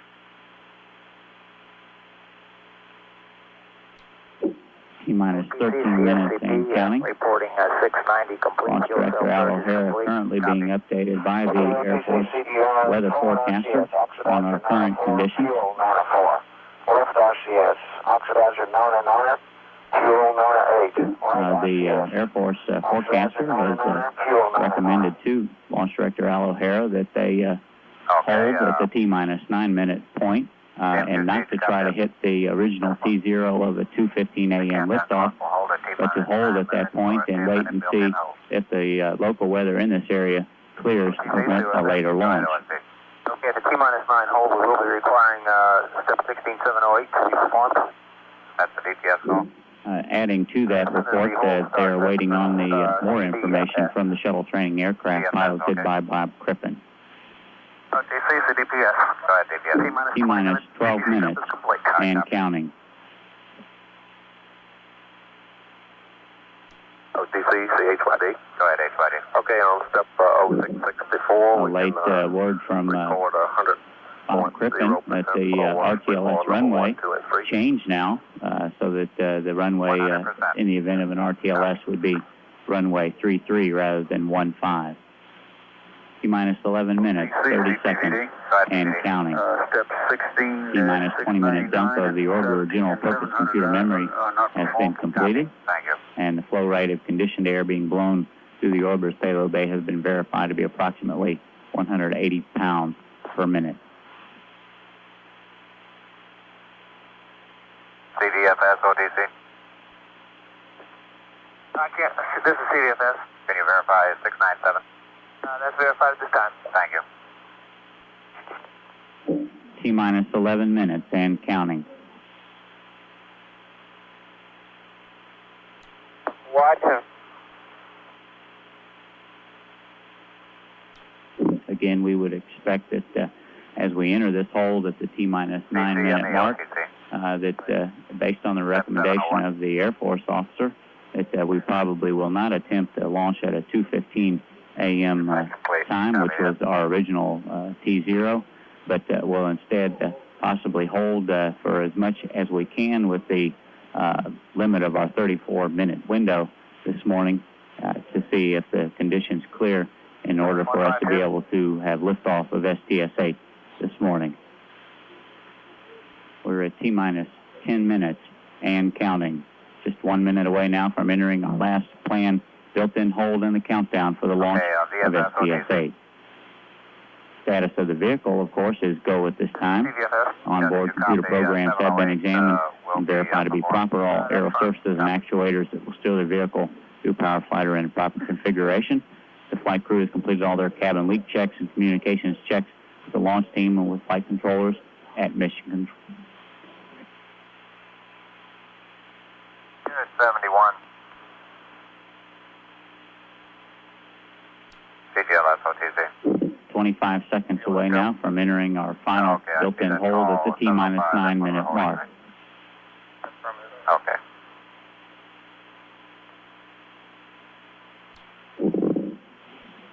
Coming up now on that hold at the T-minus 9-minute mark. 4, 3, 2, 1, mark. We're at T-minus 9 minutes and holding. Again, this will be a 10-minute hold. It will extend until at least 2:06 a.m., at which time the countdown could be resumed, which would put the automatic ground launch sequencer in control of the final minutes of the countdown. We would expect the mission managers to begin to get on the operational communications loops at this time to discuss the weather, and we will keep you informed as to what their decision is. We're standing by at T-minus 9 minutes and holding. This is Shuttle Launch Control. This is Shuttle Launch Control. We're at T-minus 9 minutes and holding. Indications are here in the firing room that we will not resume the countdown on time, which should have been at 2:06 a.m. this morning, which would have, of course, put our liftoff at 2:15 this morning. The latest word that we have from Bob Crippen flying the shuttle training aircraft in the vicinity of the pad, however, is that the conditions have improved. There is no precipitation in the immediate vicinity, and the layer of clouds that they had the most concern for at the 9,000-foot level also has no precipitation in it. However, they do expect that they probably will stay in this hold at the T-minus 9-minute mark in order for all of the mission managers here to get a final go as far as weather is concerned. Other than that, other than the weather hold, of course, all of the other vehicle engineers and test conductors have reported that they are go for launch at this time. We will stand by T-minus 9 minutes and holding to find out what our final resolution of this is, and some kind of an estimate on how long they think it would be before we would be able to resume the countdown for the launch of STS-8. T-minus 9 minutes and holding. This is Shuttle Launch Control. This is Shuttle Launch Control. T-minus 9 minutes and holding. No firm resolution on the weather hold at this time. That still is the reason for the hold at this point, holding for weather. And we essentially have a go for launch on everything except weather, and that's what we're waiting a final clearance on whether the weather will be acceptable for a liftoff this morning of STS-8 Challenger and its 5-man crew. In the meantime, we have had a clear to launch from our supervisor of range operations, which basically assures us that the Eastern Test Range and all of its contingency sites are ready to support a launch this morning. Again, everything here, the vehicle is in good shape, waiting only now on a final weather clearance for launch. The STA with pilot Bob Crippen aboard is flying around the shuttle landing strip, making approaches to both ends of the runway to give us some indication of how clear the pilot's line of sight would be in the event of a return to launch site aboard. We'll continue to monitor the status and await further word from pilot Bob Crippen on the status of this morning's launch. We're at T-minus 9 hours and holding. This is Shuttle Launch Control. This is Shuttle Launch Control. We're at T-minus 9 minutes and holding. We have received basically a go from the Air Force Weather Office to proceed with this morning's launch. We have not, of course, resumed the countdown at this point.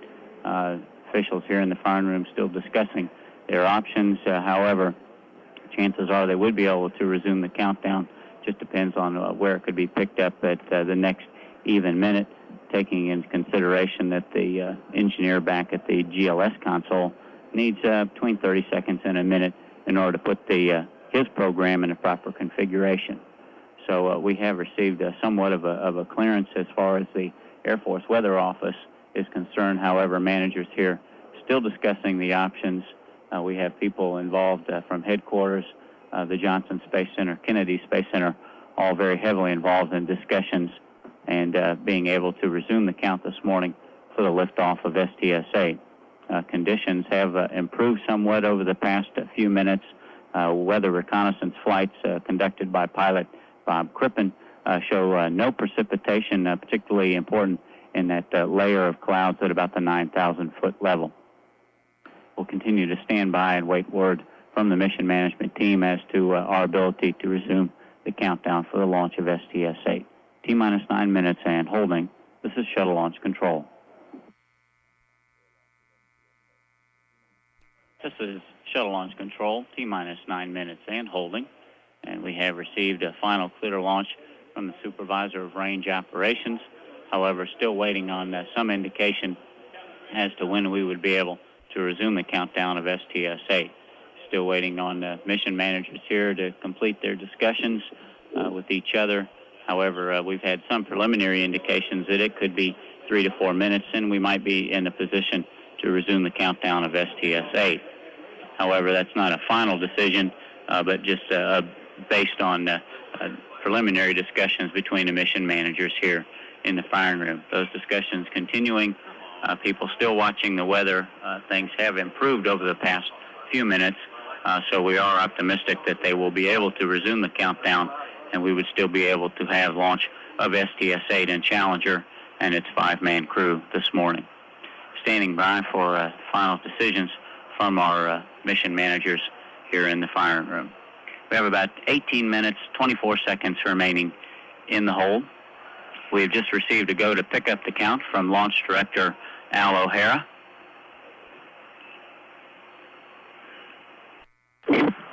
We will resume the countdown at 6:23, 23 minutes after the hour,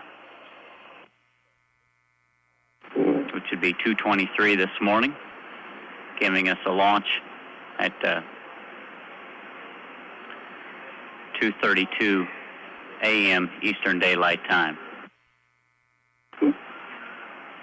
Countdown clock will start at T-minus 9 minutes in 30 seconds.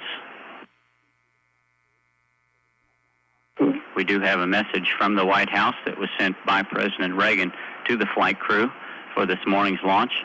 It reads, recently NASA's Orbiting Infrared Observatory made a stunning discovery and has found that the star Vega, some 26 light years from Earth, is circled by an enormous ring or shell of particles that could be building blocks of a solar system. T-minus 7 minutes, 30 seconds. We will get a go from ground launch sequencer to start the retraction of the orbiter access arm, the walkway used by the astronauts to climb in the vehicle. The arm can be put back in place within about 15 to 20 seconds if an emergency arises and the crew must evacuate the pad. The white room now going back away from the vehicle.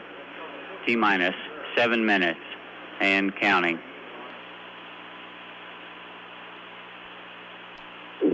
T-minus 6 minutes, 43 seconds and counting.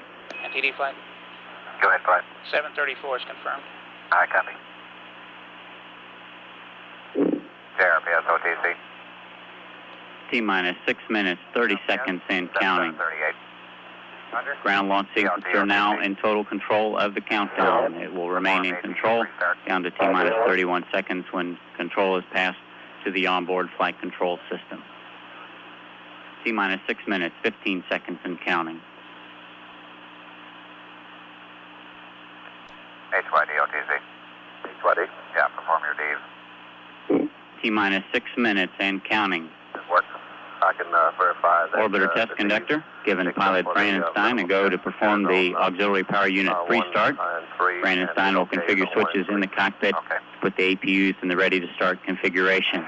OTC, PLT, pre-start complete. Brandon Stein reports the APU pre-start is complete.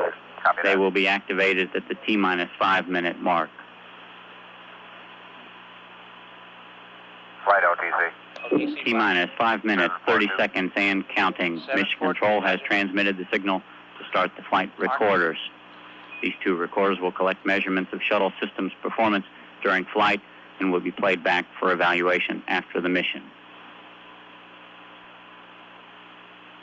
LTC flight, confirm step 743. Copy. Houston flight confirms recorders are on.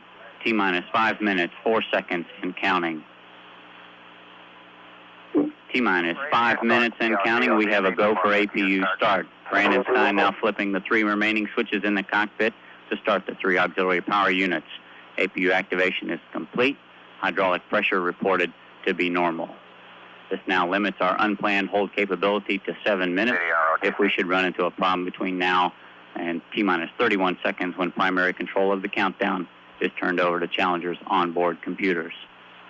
City ROTC, to ground 1. T-minus 4 minutes, 30 seconds and counting. SRB and external tank safe and armed devices have been armed. An inhibit will remain on the SNAs until T-minus 10 seconds when the range safety destruct system is activated. Main fuel valve heaters on the 3 shuttle main engines have been turned on in preparation for engine start.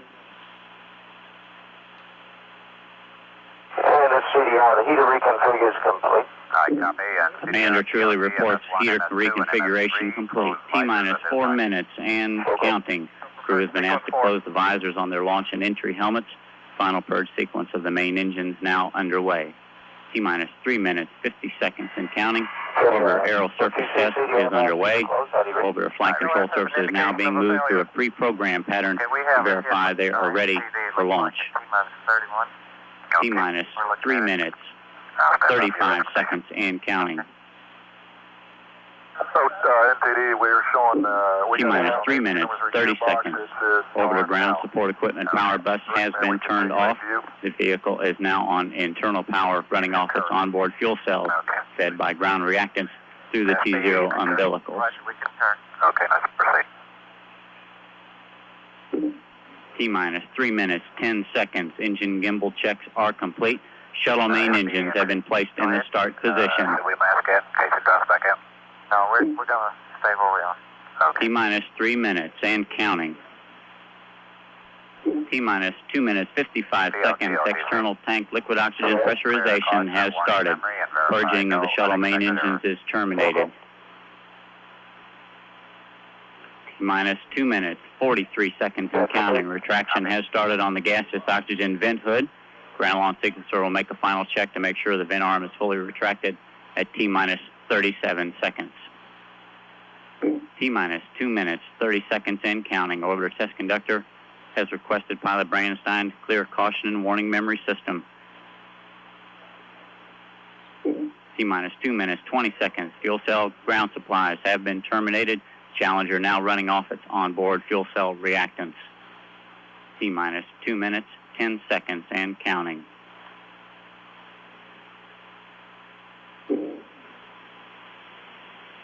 T-minus 2 minutes and counting. Coming up on liquid hydrogen pressurization.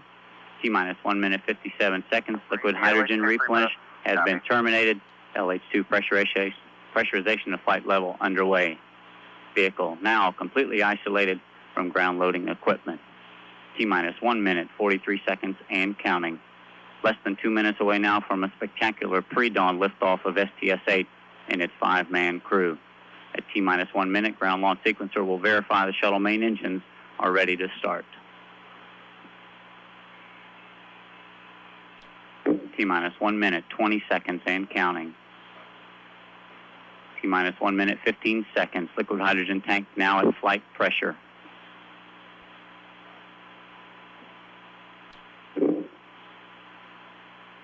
T-minus 1 minute and counting. Sound suppression water system now armed. Pre-liftoff water will be released at T-minus 16 seconds. T-minus 50 seconds and counting. Hydrogen burn igniters have been armed. T-minus 45 seconds and counting. Solid rocket booster development flight instrumentation recorder is going to the record mode. Main propulsion system, liquid oxygen, liquid hydrogen, outboard fill valves have been closed. T-minus 35 seconds and counting. T-minus 31. We have a go for auto sequence start. Challenger's 4 redundant computer is now assuming primary control of critical vehicle functions from now through liftoff. T-minus 20 seconds and counting. SRB engine nozzle gimbal profile now underway. T-minus 11, 10, 9, 8, 7, 6, 5. We have engine start. 2, 1. 0. We have ignition and we have liftoff. Liftoff, 32 minutes after the hour, and the shuttle has cleared the tower. 7. Clear. Roll program. Roger, roll. Houston confirms good roll program. Standing by for main engine throttle down to control structural loads on Challenger during max Q, the period of maximum aerodynamic pressure. 30 seconds elapsed. Altitude 1.5 miles. Throttle's coming down to 69%.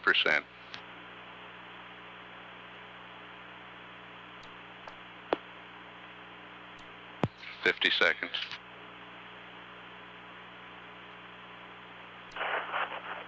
Altitude 6 miles. Downrange 3 miles. Main engine throttle's going back to 100%. Challenger's go at throttle up. Challenger, Houston, your go at throttle up. Roger, Houston, we're looking at the moon directly overhead. Roger that. 1 minute, 30 seconds. Velocity 3,700 feet per second. Altitude 12.5 miles. Downrange 9 miles. All 3 main engines still at 100%. CC-50. Standing by for solid rocket booster separation. SRB-7 is complete, Houston. Roger. Confirm SRB separation. Guidance has confirmed. Challenger, converged. Houston, your first stage performance was nominal. Boy, Brian, you should have seen it from here. It was daylight almost all the way up. Well, I'll bet it was. Challenger, Houston, you have 2-engine TAL capability. Roger, Houston, 2-engine TAL capability. Challenger now capable of a transatlantic abort to Dakar, Senegal on Africa's west coast if one main engine fails.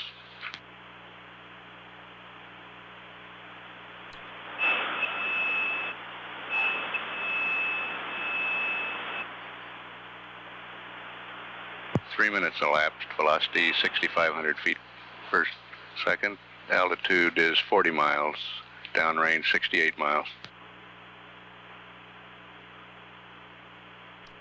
Flight Director Jay Green taking a status before Challenger reaches the negative return point. Getting a go from all flight controllers.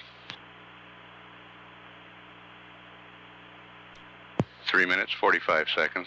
Velocity 7,700 feet per second. Altitude 49 miles. Downrange 112 miles. 4 minutes. Challenger's go.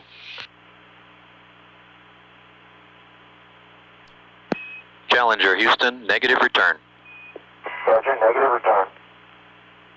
Challenger, Houston, press to MECO. Press to MECO. We'll see you on Labor Day. Roger that. Challenger no longer capable of returning to the launch site. Press to MECO call tells spacecraft commander Dick Truly that Challenger can now continue uphill if one main engine fails. 4 minutes, 40 seconds. All 3 engines still solid at 100%. Velocity is 9,700 feet per second. Altitude 55 nautical miles. Downrange 185 miles.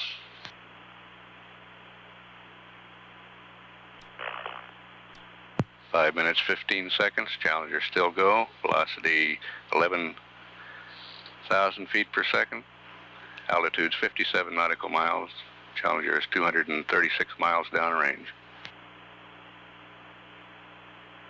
Okay, Houston on board at 5.5 minutes. Everything's looking good. We can see the stars real brightly, and we're seeing little flashes of light, which I guess are reflections off the bottom of the tank. Roger. We're looking straight up at the belt of Orion. Roger that. Challenger, Houston, your single-engine TAL capability. Roger, Houston, single-engine TAL capability. Challenger now capable of reaching Dakar Airport if 2 main engines fail.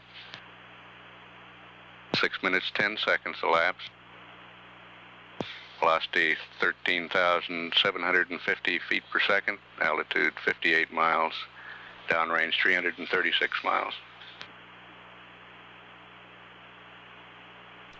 Predicting main engine cutoff for 8 minutes, 42 seconds. Challenger Houston, your single engine press to MECO. Roger, Houston, single engine press to MECO. That call tells the crew to press on even if 2 main engines shut down early. 7 minutes, 5 seconds elapsed. Velocity 17,000 feet per second. Altitude's 58 nautical miles. Downrange 459 nautical miles.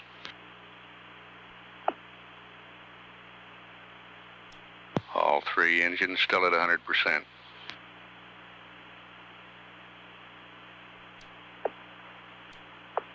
Flight Director Green taking a status check, getting a go from all controllers. 7 minutes, 45 seconds elapsed. Velocity 20,380 feet per second. Altitude's 58 nautical miles. Downrange 580 miles.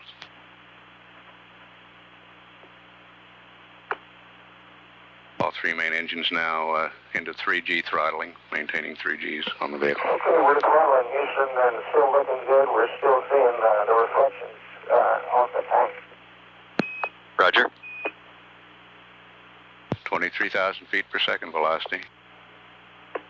Altitude's 58.5 miles. Downrange 681 miles. 8 minutes, 30 seconds elapsed. MECO still predicted for 8:42.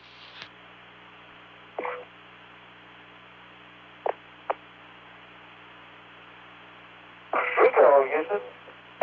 Roger, MECO. MECO was right on the second.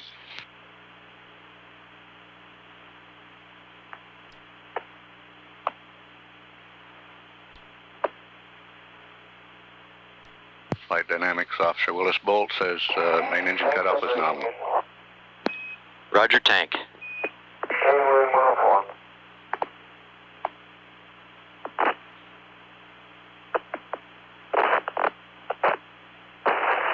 Okay, Houston, targets look normal. Challenger Houston, APU shut down on time. Ohms 1 will be nominal. Roger. We're maneuvering to burn attitude. Roger. External tank has separated. Ohms 1 will be nominal, 238 feet per second. A burn time of 2 minutes, 25 seconds. Targeting for an orbit of 160 by 52 nautical miles with the Ohms 1 burn.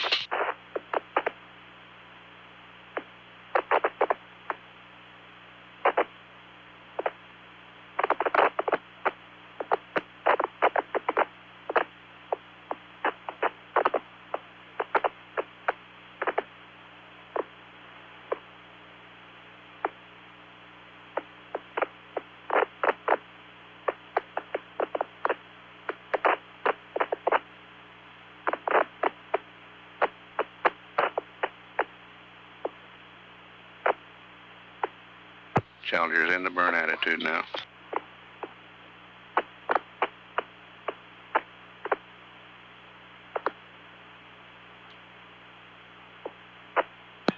Challenger Houston, 30 seconds to LOS. Configure LOS. We'll see you at Dakar at 1-8.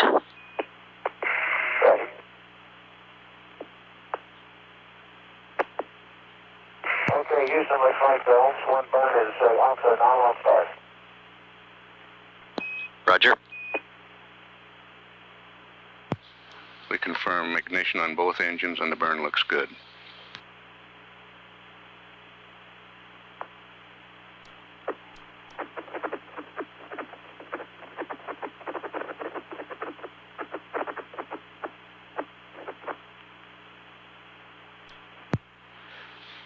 This is Shuttle Control. Bermuda has loss of signal.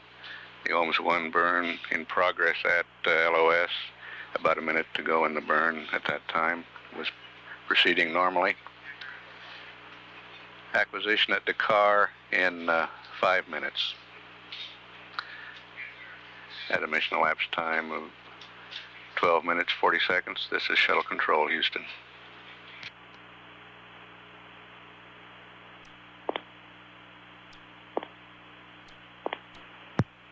This is Shuttle Control. It's 17 minutes mission elapsed time. Challenger about 20 seconds away from acquisition at Dakar.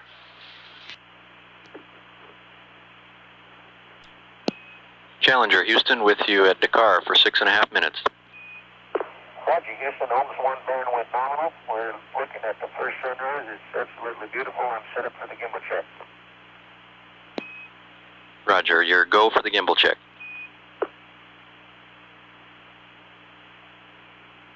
Okay, the secondary gimbal check is in progress. Roger.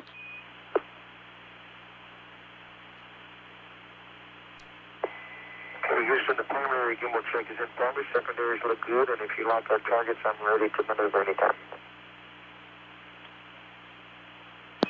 Roger, stand by. Okay.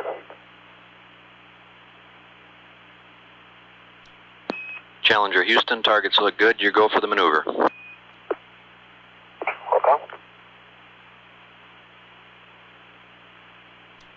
Okay, primary gimbal check looked good on board. The maneuver's in progress.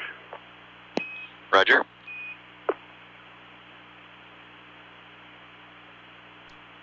Patty, this is Challenger. PLT, I'm completed the MPS vacuum inerting actuation. Roger.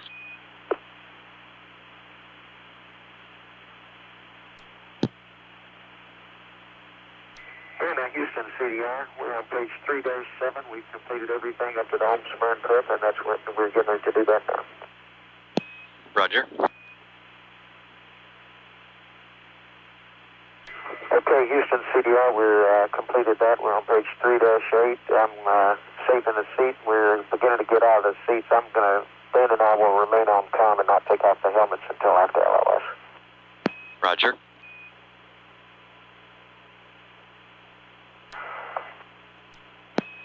Challenger, Houston, 30 seconds to LOS. Configure LOS. We'll see you at Botswana at 0+35. Roger, Ben. We'll see you at Botswana. We're looking straight down at the earth, but it's very cloudy. Roger.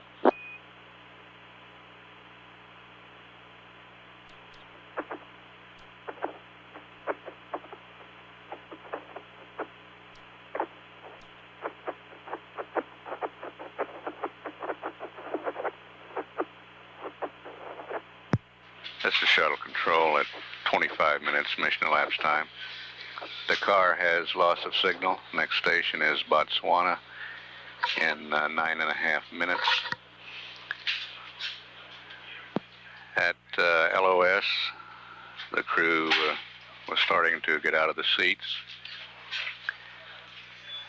and Challenger was in attitude for the OMS 2 burn, which will occur about 44 minutes mission elapsed time, about 19.5 minutes from now. The OMS 2 burn will be nominal. A delta V change in velocity of 194.7 feet per second. A burn time of 1 minute 57 seconds. Challenger's current orbit is 160 by 52 nautical miles. OMS 2 will circularize the orbit at 160 nautical miles.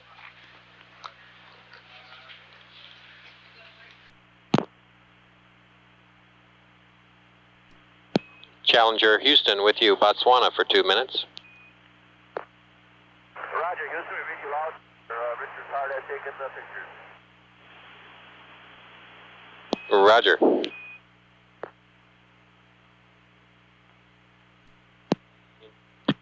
Inco, Capcom. Yeah, I think the bad noise we're getting is from UHF. Challenger, heady rate. You're loud and clear, Richard. Roger, everything's going nominally on board. We're all off the LEHs. Sounds much better now. Dan, Guy, and I are still in the seats preparing for OMS 1, and things are going very well. Roger, copy.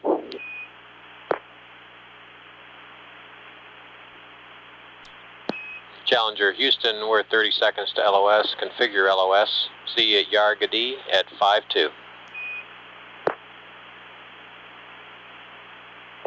Roger, we'll see you there. Roger, have a good burn.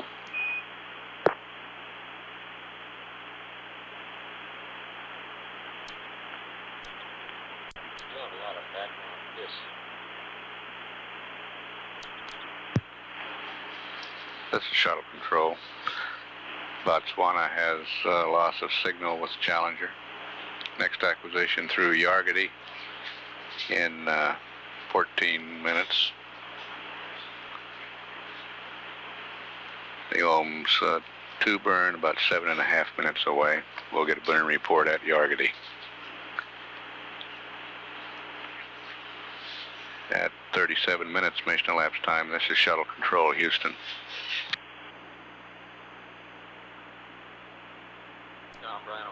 Yeah. Hi, Roy. Stand by. You're bleeding through on the flight director loop. Okay. Okay.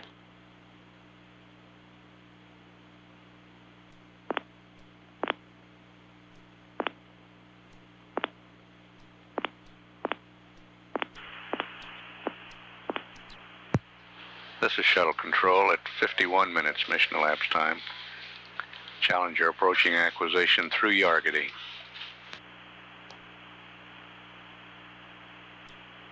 Challenger Houston with you through Yargadee for 8 minutes.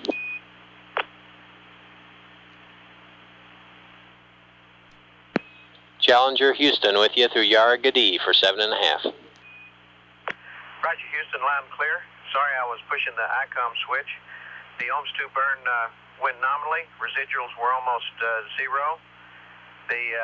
We've completed the Ascent checklist. We're on page 1-6 and 7 of the PDP.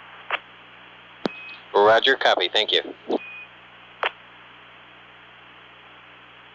And for the MPS guys, we have gotten a number of MPS helium messages, which are normal. We have down arrows on the left and right engines, both A and B, regs A and B, and on the B leg and the center engine. Roger, copy, as expected. Roger, concur.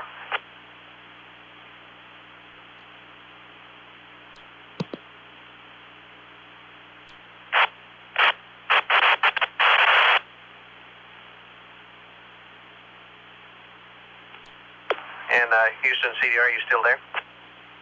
That's affirmative. 4 more minutes. Okay, just keeping you updated. We're on step 4, getting ready to load memory configuration 3. Everything's going well. Roger, copy.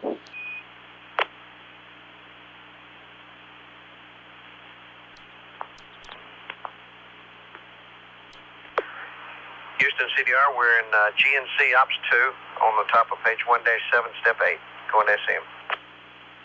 Roger, copy. Thank you.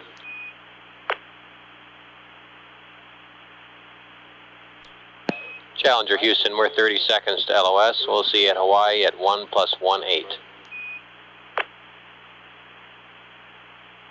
Roger, Houston, we'll see you at Hawaii, and everything's going well on board. See you there.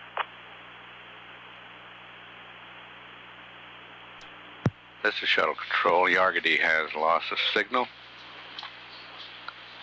Spacecraft Commander Dick Truly reporting a nominal OMS 2 burn. And reporting transitioning to Ops 2, the on-orbit computer program. Says everything on board going well. Next station to see Challenger will be Hawaii in just under 17 minutes. At 1 hour mission elapsed time. This is Shuttle Control, Houston.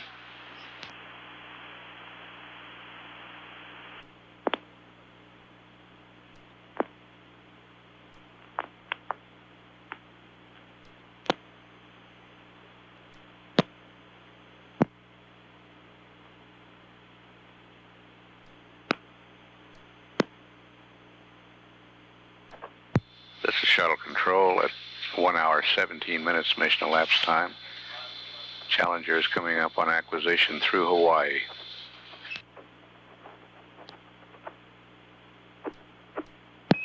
Challenger Houston with you through Hawaii for 7 minutes.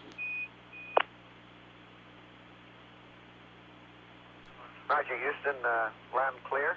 I'm on page 1-9er. We're in B. I'm on the right side of the page loading the PDI decom. Roger, copy.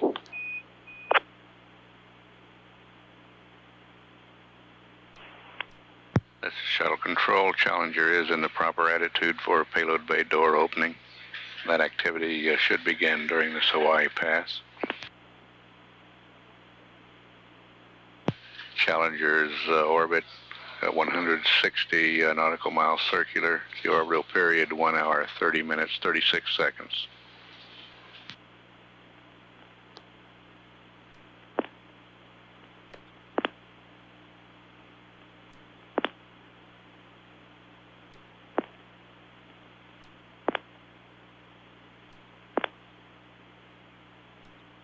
Challenger Houston with a question on R15.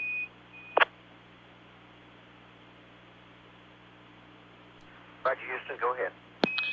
Roger, we're having trouble getting the TVs powered up. Wanted to check if you had closed the CCTV circuit breakers there on R15 Road Delta.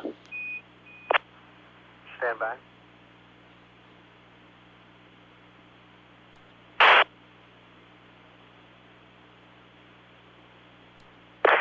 Houston, Challenger, I'm down on R15 and Road Delta. All the circuit breakers are in. Roger, thank you.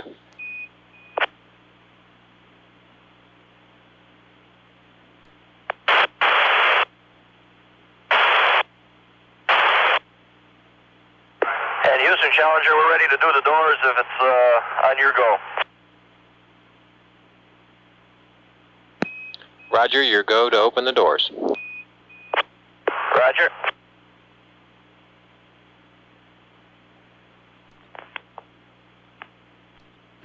Challenger Houston, in 30 seconds we'll be handing over to Tidris, and if that's not successful, we'll pick you up at Goldstone at 1+29.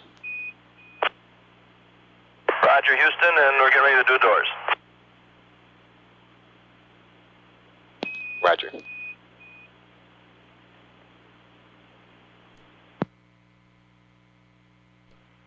Challenger Houston with you on Tidris. Challenger Houston with you on Tidris. Houston, Challenger, loud and clear. How do you read the CDR? Roger, loud and clear also. And the starboard door is almost all the way open. Roger, copy. Challenger Houston with a question on the TV cameras. Stand by one. Okay, Houston, the port door is coming open now, still in the auto sequence.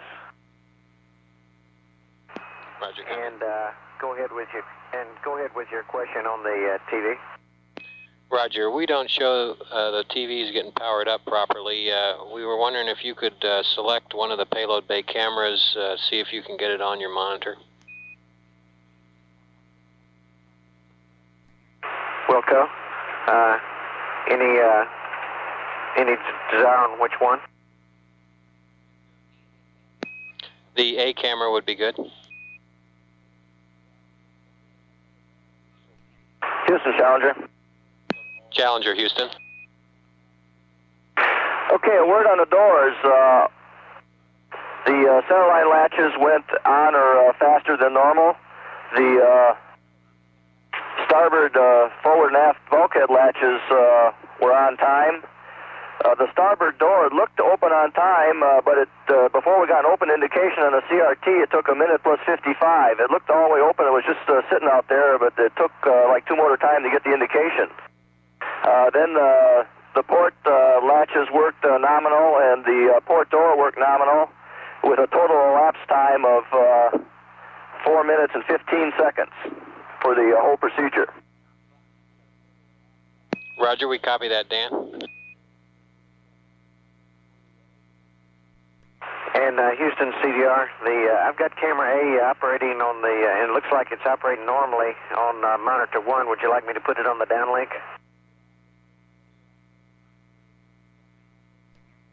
Roger, Richard, that we'd like that.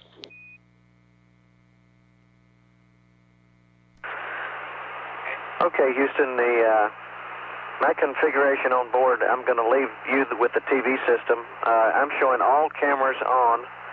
Camera A is on the downlink at the moment, and downlink is enabled. If you have any other problems, just let us know. We'll try to help you. Wilco, thank you. Challenger Houston, I've got a switch reconfig on panel A14. Roger, Houston, go ahead. Roger, on the RCS ohms heaters, in the first row, I'd like the crossfeed lines alpha to auto and bravo off. Okay, stand by 1. Let me get back here. Okay, Houston CDR, say again the switch that you wanted. Roger, the last 2 switches in the first row, the ohms crossfeed lines, like A to auto, bravo off. Okay, you got them. A auto, bravo off. Roger, thank you. And we'd like a GNC Spec 1 for variable parameters, please. Wilco, it'll be on CRT number 2. Roger, thank you. We have TV now from the payload bay camera. And Challenger Houston, we're getting some good pictures of the payload bay and the American flag on the front of the PFTA. Outstanding. And it sounds like this comm it sounds loud and clear. You're a little less volume than we were over the previous site, but it's very clear. Roger, you're loud and clear also.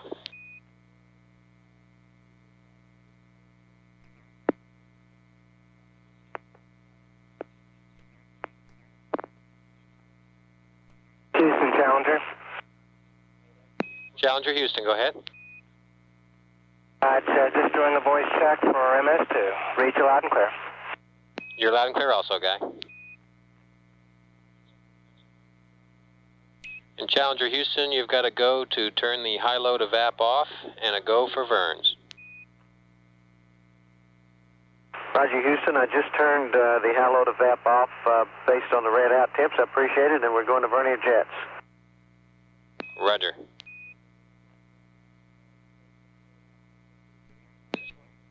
Challenger Houston, we're through with the GNC Spec 1. We'd like an SM Spec 1, please. Roger, it's on its way. Be on CRT 1. Thank you, Dan. Okay, it's on CRT 1 now. Roger. Houston, CDR. Go ahead. CDR Houston, go ahead. Roger, stand by a second, Houston. He's firing up his wireless. Copy. Houston, CDR, let me try again. Roger, you're loud and clear. And Challenger Houston, the Okay, CRT. Houston, he seems to be transmitting. Okay, thank you. And the CDR seems to be transmitting but not receiving. We'll work it out. Roger. Houston, Challenger. Challenger Houston, go ahead. We're in the post-insertion sun shield closing, and the payload recorder config, when we check the payload panel talkback, it's reading Barber pole, not gray. Roger, copy. Houston, Challenger. Roger, go ahead, Guy. Do you want us to continue with the closing of the sun shield, or do you want us to hold up here? Roger, stand by for a second. Roger, we're standing by. We'll hold up on the sun shield closing. And stand by 1 on the sun shield closing. We're going to send a command, try to fix the recorder. Roger, we've also noticed that we've lost power on our CCTVs. Would you check on that? And we've got gray on the payload recorder panel control talkback. Roger, copy. Stand by. Roger. Also, did you command the CCTVs off? Roger, that's affirmative. We did.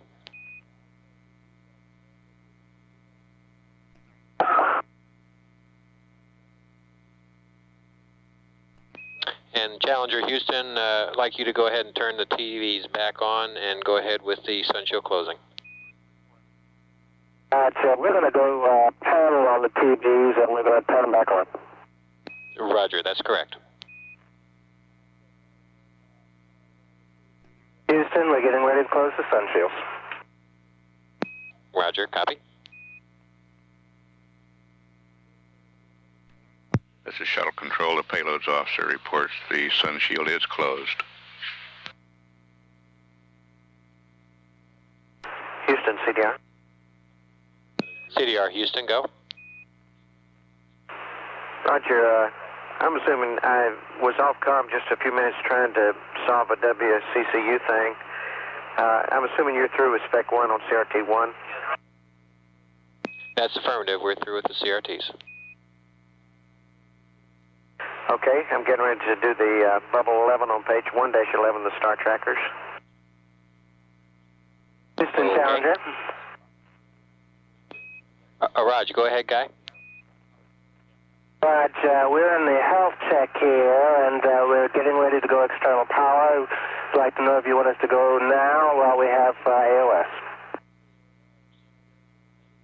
Roger, we're ready for external power. Okay, going external power. Roger. And Challenger Houston, we'll be using the GNC Spec 1 you have on CRT-2 if you just leave that there for us. Houston, Challenger. Go ahead. All right, we got external power on and spacecraft looks good. Roger, we see that. And Houston, CDR, as you can... And CDR Houston, you cut out.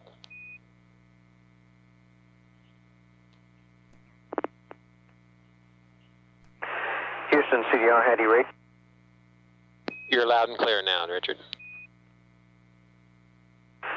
Okay, I did 2 self-tests on the -Y to get it to pass. It did pass on the second one, so that's complete.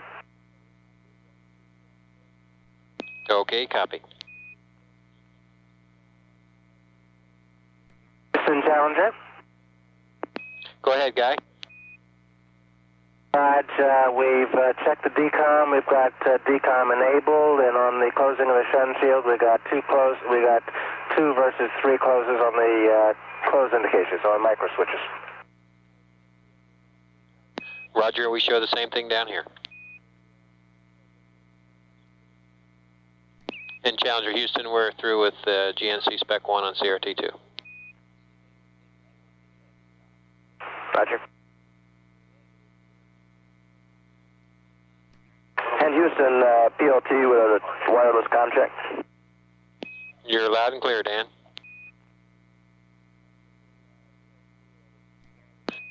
Okay, Houston, Star Tracker test went well. The doors opened in 8 seconds, and so we're waiting on.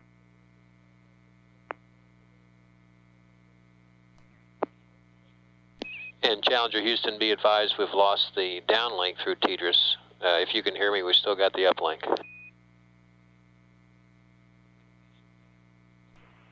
Challenger Houston, how do you read? Ahead, Houston, we can read you. Roger, we've lost TDRS lock momentarily. I'm just UHF only this time. Richard copied your Star Tracker doors opened okay, and if there's any more, it was cut out.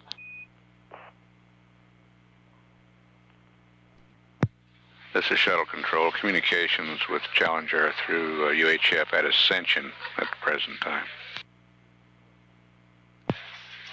Both telemetry and voice communications have been through the tracking and data relay satellite since loss of signal at Hawaii. We have momentarily lost a downlink on TDRS, but we are within the Ascension acquisition, and we're going UHF there.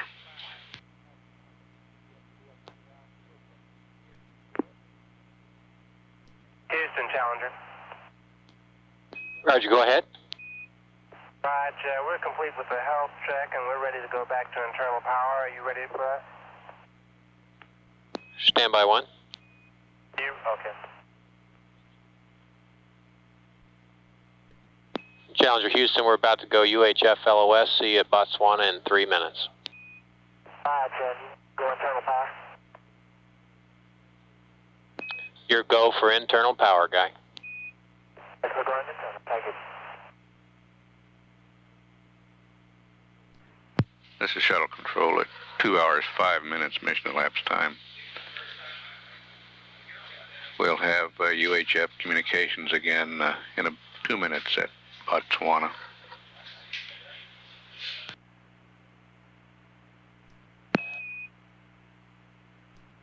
Challenger Houston with you through Botswana for 8 minutes. Roger, Houston, loud and clear. Loud and clear also, Dan, and your go for orbit ops. Roger, and I'll start the fuel cell purge right now. Roger. Houston, the INSAT's powered off and the CA's powered off and everything went well with that.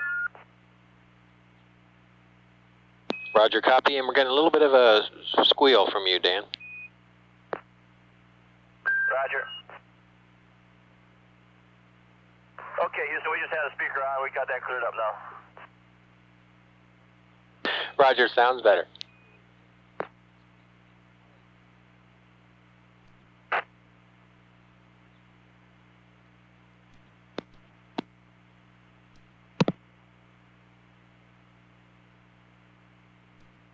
Challenger Houston, approaching LOS. See you at Yargadee at 2+28. Roger, Houston, and the fuel cell purge started at 2+10. Roger, Dan, copy.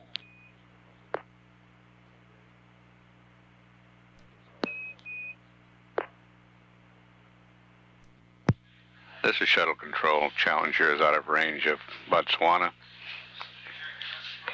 Next acquisition through Yargadee in about 11.5 minutes. Challenger has a go for orbit operations. INSAT has been powered off. All activities aboard Challenger proceeding according to the timeline. At 2 hours, 16 minutes mission elapsed time, this is Shuttle Control, Houston.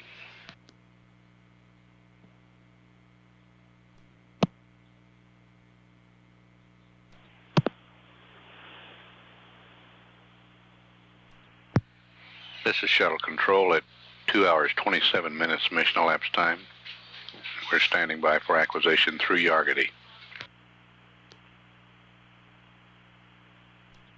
Challenger Houston with you through Yargadee for 7 minutes. Roger, Houston, loud and clear. You're loud and clear also.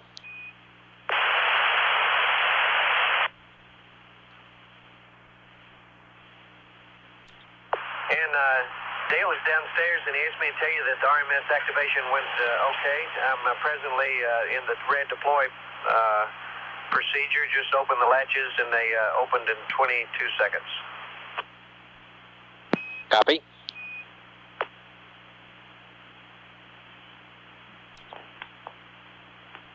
Okay, Houston, the reds are deployed and the times were all double motor time. Looking good. Roger, copy.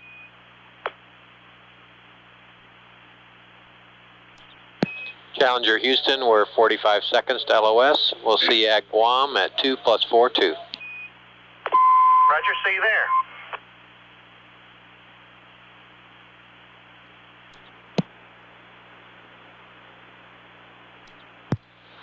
This is Shuttle Control at 2 hours 41 minutes mission elapsed time.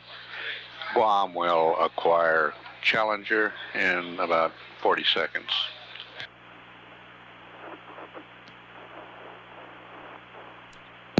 Challenger Houston, you through Guam for 3.5 minutes.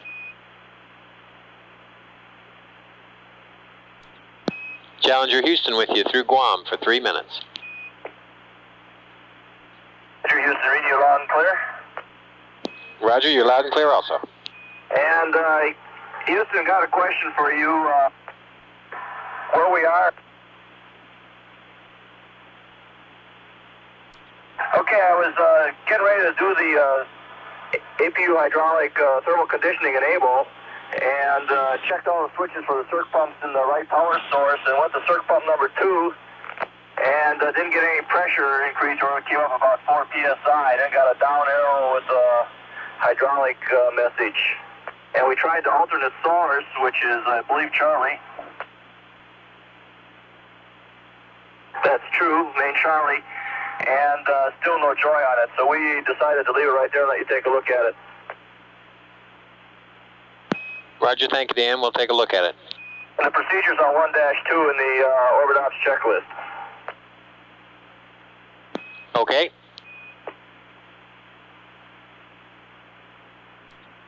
Challenger Houston, Dan, do you have a time on that we can look at playback? Okay, let me call the fault summary and get the first message. Roger, we've got that here, Dan. Okay, it started about 2:36. Copy 2 plus 36. In the meantime, I'm just leaving that Hummer sit and trying to get the caution warning reset. You bet.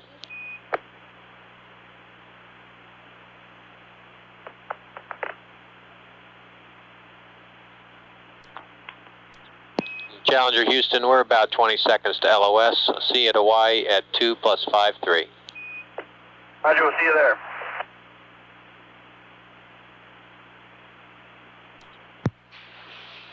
This is Shuttle Control. Guam has loss of signal.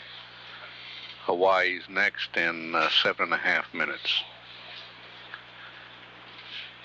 At 2 hours 45 minutes mission elapsed time. This is Shuttle Control, Houston.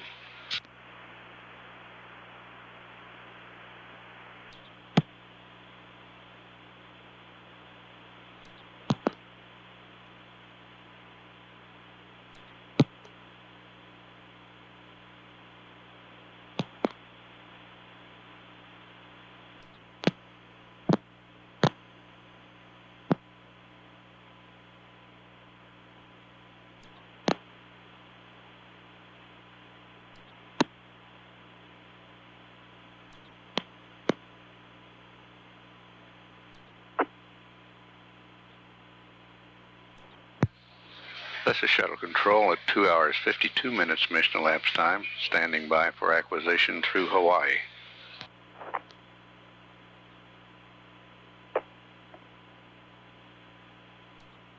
Challenger Houston with you through Hawaii for 8 minutes. Roger, Houston. That was 4 or 5 minutes getting started in the maneuver time. You align attitude, however, we're on the way now. Roger, and your go for item 48s, both SM and GNC, whenever you want. Welcome.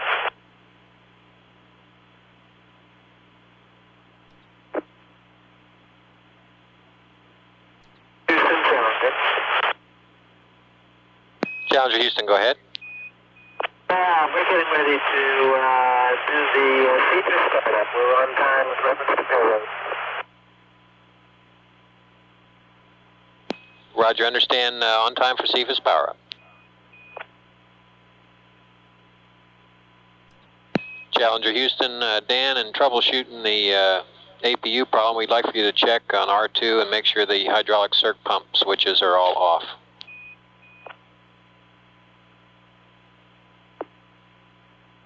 Roger, they are now. I've inadvertently left number 2 on.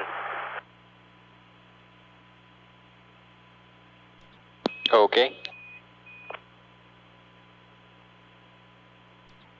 And Challenger Houston, I've got a note on the change to the cap on the PCS config.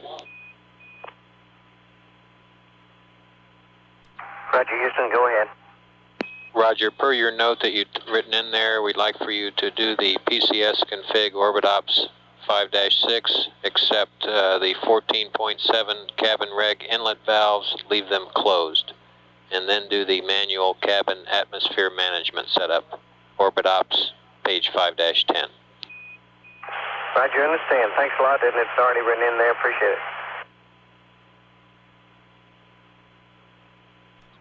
And Houston, if you'll notice, we've got 3 stars in the table, 54, 57, and 60.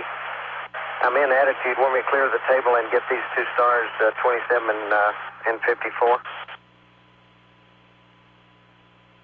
That's affirm.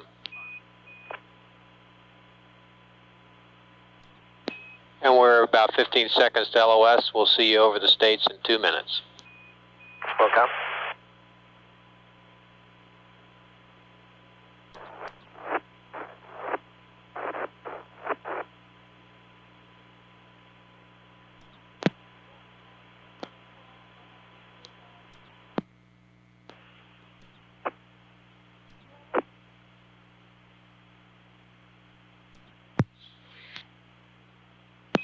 Challenger Houston with you at Buckhorn for 8 minutes. Roger, Houston, and I got a question about the IMU line attitude and the COASCAL. Go ahead. On page 4-2 of the cap, I'm in the dual star tracker line attitude, I believe. It shows the... We've gotten star number 54 in the table. We've got a star presence still on the minus Z. I do not have a star presence on the minus Y, and have not gotten star 27 in the table. And I'm showing that we're right in attitude and within the availability time. Okay, stand by. Okay, we'd like to recommend star pair Charlie 2, Dick. Okay, stand by.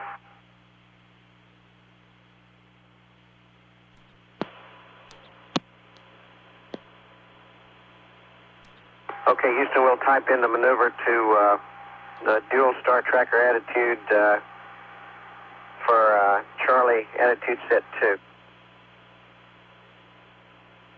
Affirm, Dick.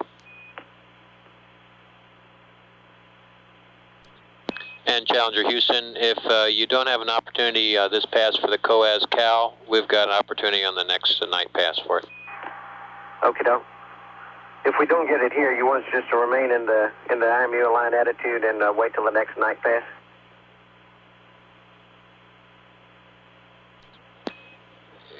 If you don't have time for the COAS, we'd like you to go back to minus ZLV, please. Okay. Okay, that worked real well. We got the 2 stars on the table, and we're continuing. Roger, copy.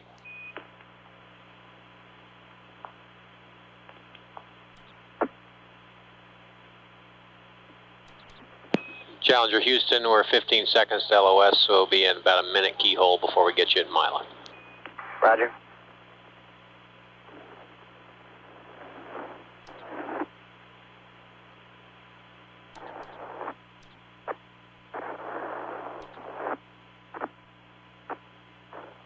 Challenger Houston, back with you through Mila for 7 minutes.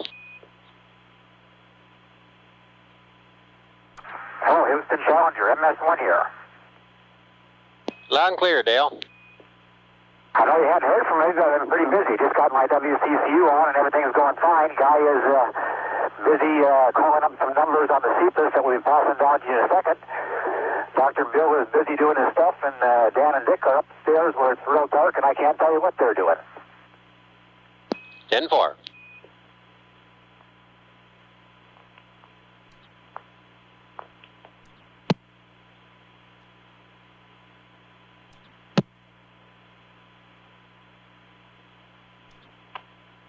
Houston, CDR. Roger, go ahead, Dick. Okay, we got a good alignment. I'll give you the numbers when we get through messing with the COAS cal. We're just fiddling with the lighting, trying to make sure we're looking at the right star. Okay, we've got the numbers down here, Dick. Okay, stand by. And Challenger Houston, the Emerald team will be handing over to the Crystal team at this time. Thanks for the good work. Roger, Houston, and the only thing I'm really sorry with your team is we haven't had time to describe the way we saw the Ascent, because it was absolutely incredible sight, and before it gets too dim in our minds, I want to tell you about it. Right, the Ascent was a lot better than the Richmond Nominal.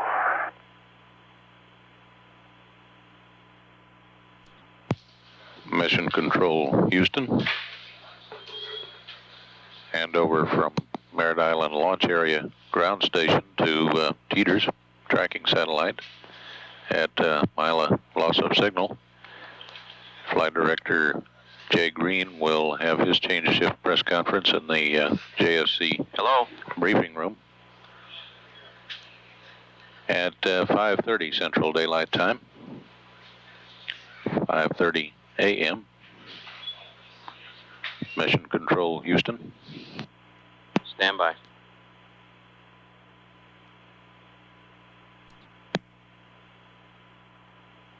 Challenger Houston, we're going LOS. Milo, we'll try to pick you up here with the Teeters. If we don't get you, we'll see you at Ascension at 3+31. And Houston, Roger, this is really funny. Just as we started to take the COAS cal, there's a shower of ice particles that is coming out from the area the engine bells and the aft started out, and we did get it, but the star is a lot dimmer than every piece of ice out there, except that it's inertial and all them are moving. Roger that.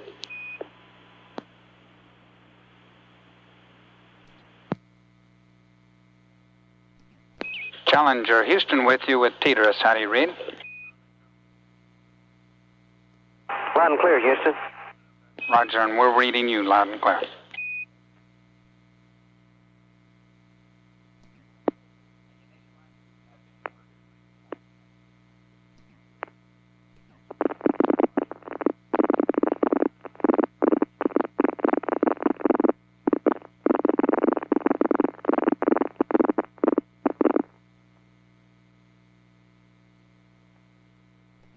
Houston, CDR. Roger, go ahead. Okay, let's talk briefly about the COAS cal. Did you copy my last transmission about all the ice? Roger, we did. Okay, we got a mark. We updated. The original delta BIOS was 0.07. I repeated the mark and have a delta BIOS of 0.14. And remembering the STS-8 events that Crip did, would you like me to repeat it again? We're in daylight now, but I believe I can do it real quick. So my question is, do you want me to do it by the book, and that is repeat step 3 and see if we can get the delta BIOS less than 0.12? Roger, Richard, we would like you to do that. Welcome.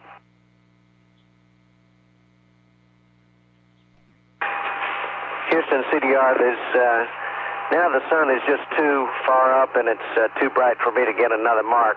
So I guess if you'd like, we'll go back to ZLV and you can schedule the COAS cal at your convenience. Roger, stand by 1, Richard, and I'll get back to you. Okay, I'm going to be unable to complete it with the lighting the way it is now. Roger, Richard, your go for going back to ZLV. Welcome. And John, understand you do not need any information about the IMU alignment, is that correct? That's affirmative, Richard.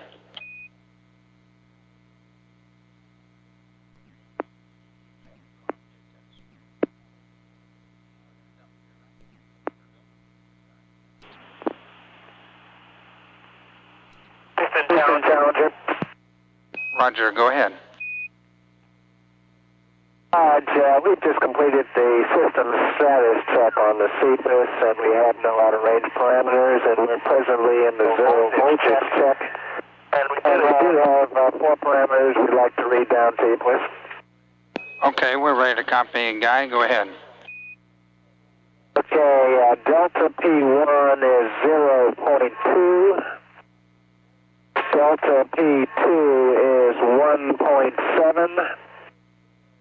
Delta P3 is minus 0.9.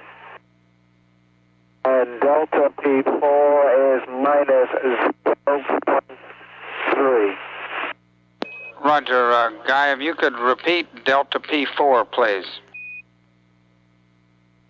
Roger, delta P4 is minus 0.3. Roger, we copy. Thank you very much, Guy.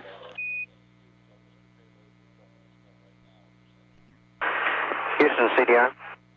Roger, go ahead, Richard. Roger, I believe I've done the PCS1 config with the exception of the mission note that you read me. You might take a look at the configuration as we go on and see if you like it.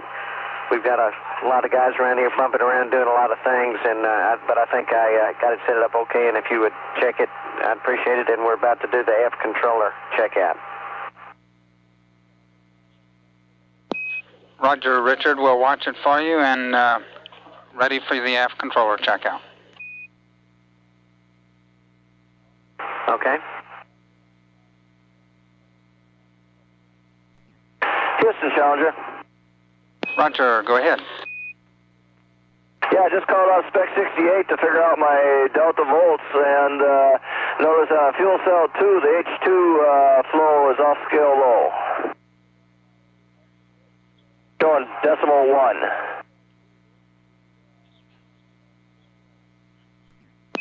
Roger, Dan, that's a follow-on from last flight. The system is okay. Roger, copy, thanks.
Houston, CDR. Roger, go ahead, Richard. Roger, F controller checkout is complete. And I'm going down for my doctor's appointment with Dr. Bell. Roger that, Richard.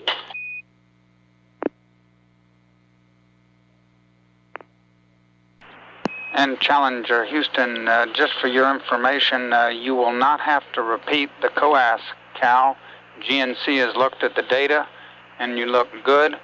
And furthermore, just for your information, the attitude published in the cap for the IMU align was not correct.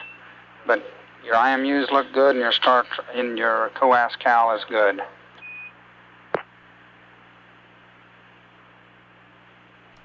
And Challenger Houston, did you read our last transmission? Roger, Houston. CDR answered, probably didn't hear him. Understand we don't have to do a COAS cal. That's affirmative, Dan, and there was a wrong attitude on your IMU align published in the cap. You bet. We found it.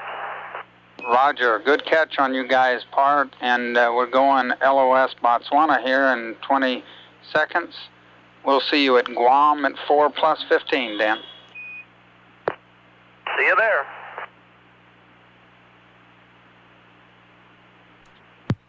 This is Mission Control Houston. Loss of signal at Botswana. And also, shortly prior to that, loss of signal through Teeter's satellite. Having a little intermittent loss of data through Teeter's. Comes back again. Likely because of divergence in attitude, antenna alignment on the orbiter.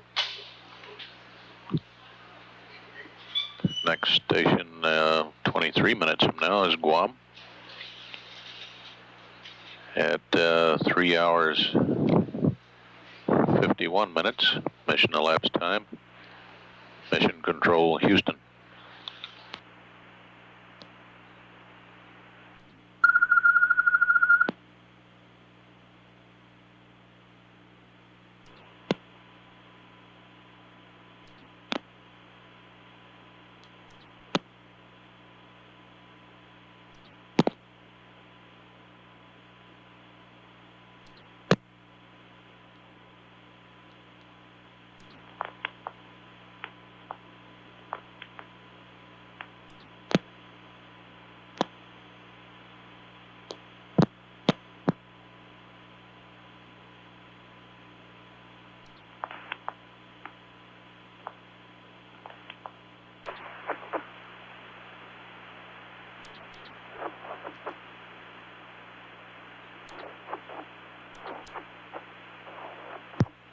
This is Mission Control Houston. 30 seconds to acquisition of Challenger through Guam tracking station. On orbit number 4 of STS-8. Everything going nominally, as we say in the space speak. We have acquisition at this time. Challenger Houston's with you at Guam for 7 minutes. Roger, Houston, loud and clear, John. And Houston, CDR, I'm just getting back to fixing the depths up. I think we're in A1B1, you might check. Okay, we'll look at it for you.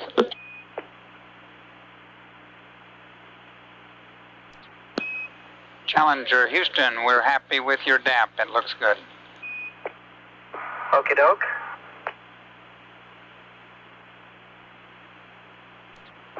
And Houston, CDR. Roger, go ahead, Richard. Roger, John.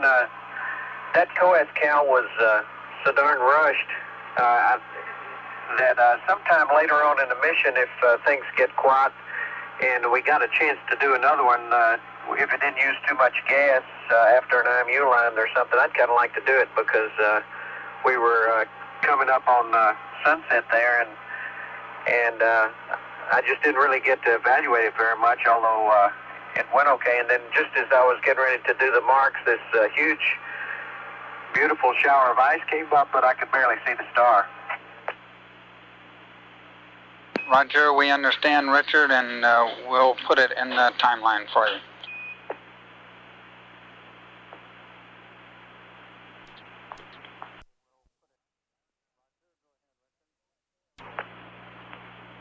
Roger, go ahead, Richard.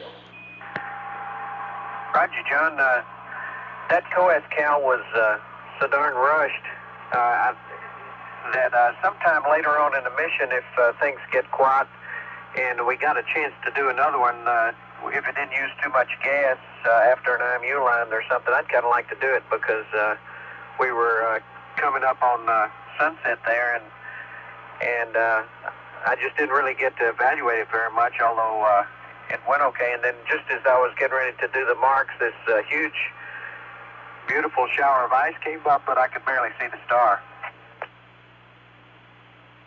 Roger, we understand, Richard, and we'll put it in the timeline for you.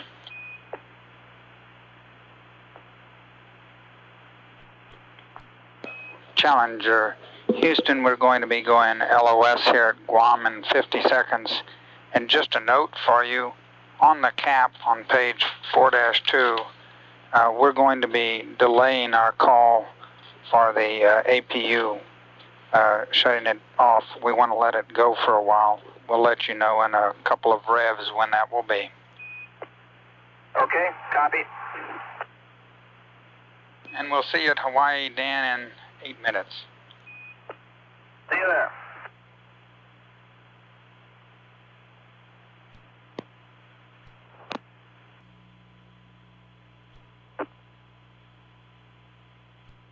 Challenger Houston's with you at Hawaii for 7 minutes. And when you have the opportunity, we'd like a GNC Spec 1, please. Okay, Houston, reading you loud and clear, and you'll have it to see GNC on CRT2. Roger that. Thanks, Dan.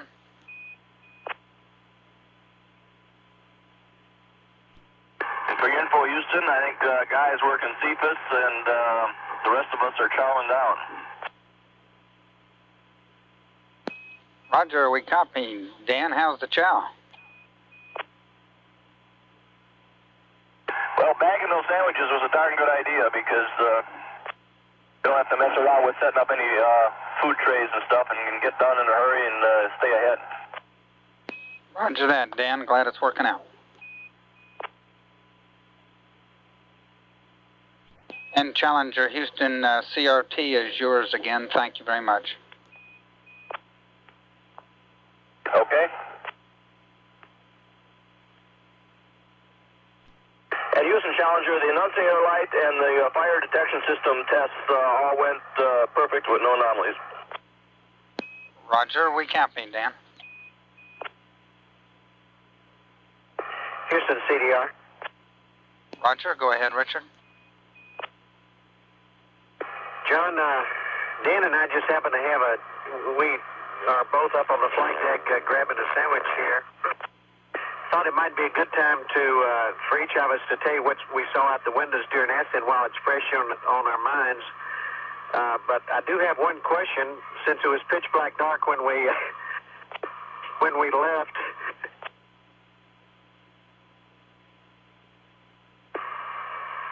Sorry for laughing. We're learning something about liquid dynamics in 0G with Dan drinking a glass of water.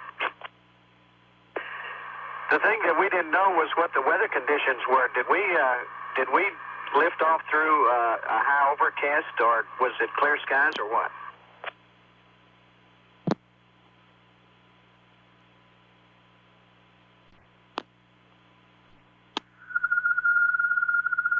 Richard, at the time of launch, we think the weather was pretty clear. Okay. Well, if you got a couple of minutes, then let us tell you what we saw out the window while it's fresh on our mind. Roger, we're ready to copy. Okay. First, me right at liftoff. As a matter of fact, when the main engine started, I could see the reflections from the main engine exhaust all over the tower, and then it became much, much, much brighter when the solids lit.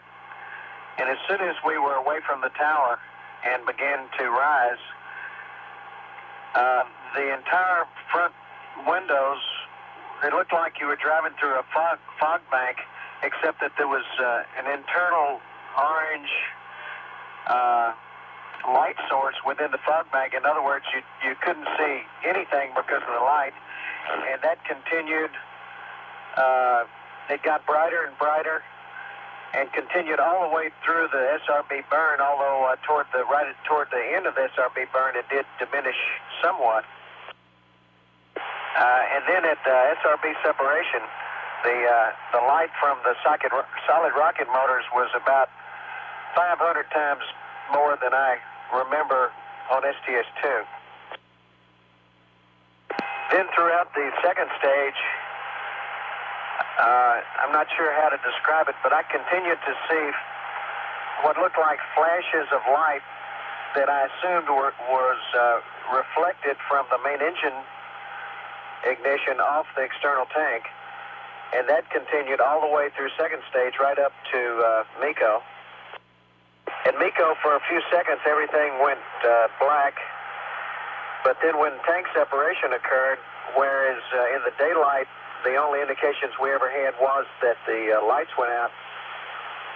When tank separation occurred, again, we were just, it seemed like surrounded by flame until the Z translation was complete. And as a matter of fact, somewhere in there, I think I reached the stick and called that tank separation had occurred.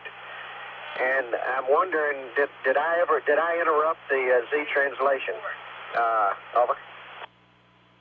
You can save that last question for last. I just don't know whether I did or not. But if you have any questions about that, go ahead and I'll let Dan describe his opinions of it. I think Richard said it all pretty good. We talked about it on the way up, and I didn't see the initial light off because I was pretty busy looking at things in the cockpit, but once we got up and away a little bit, it was like looking, as you described, in the fog situation. And the SRB SEP was inside of a bonfire. That was a real experience. And we saw the same thing reflecting off the tank from the main engines all the way up to MECO. Dale's not available right now, but he was looking out the back window, the overhead window, and he was saying he could see something too, so we'll let him describe that to you later. Okay, well, we really thank you for that description. If you want to give us more, we're going to go LOS here at Hawaii, and we're going to try a teeterous handover. Okay, we'll see you there.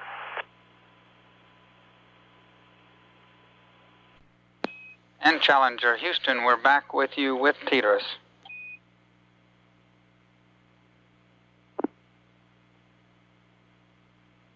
Roger, Roger Houston, you're loud and clear.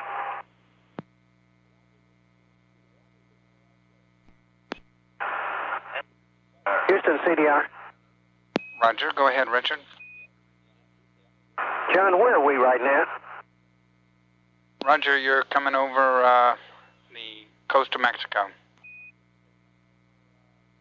Well, I'll tell you what, it's getting wet down there because, you know, in STS-2 we had a hard time finding thunderstorms, and I bet you that Dan and I are looking at 50 right now. Roger, understand. Just that area that we just passed over, in the last 30 seconds, as a matter of fact, directly below us now is a large area of very active lightning and thunderstorm activity. Okay, thank you very much, Richard.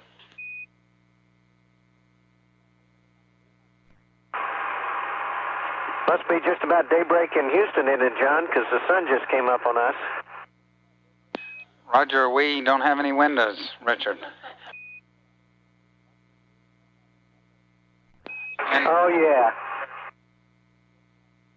And, Richard, likely, it looks like you could be looking at Barry down there.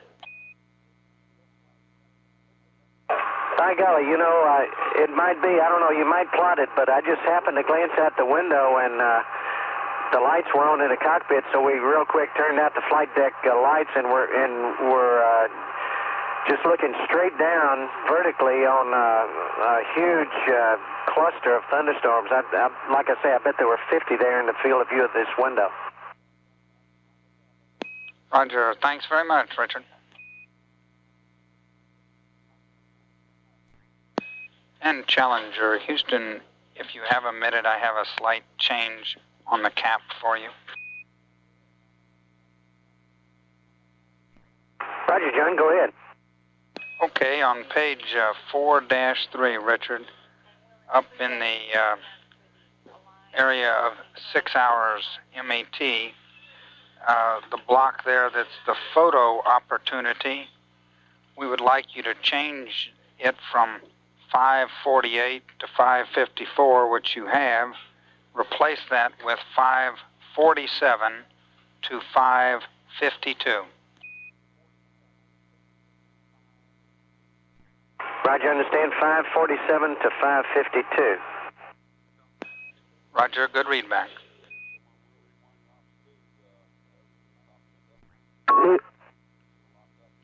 Challenger.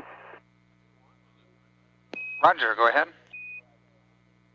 Roger, with reference to CPIS, we're in the process of change out of sample 1 with MET time of 4 hours and 51 minutes. Roger, we copy, Guy. Thank you very much.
Roger, and Enco, can you tell from this which antenna they have selected?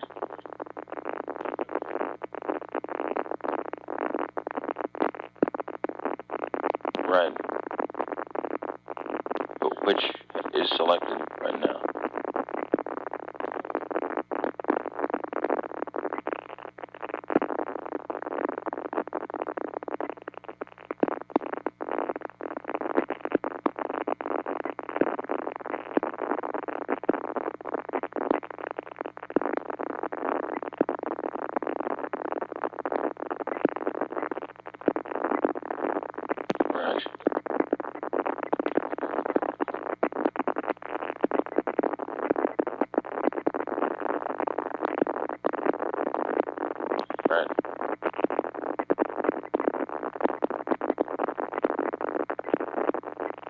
right.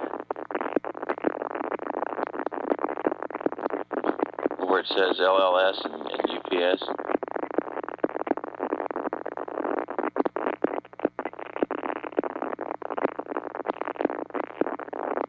Okay, so if we didn't have the static indicator, we would have LL.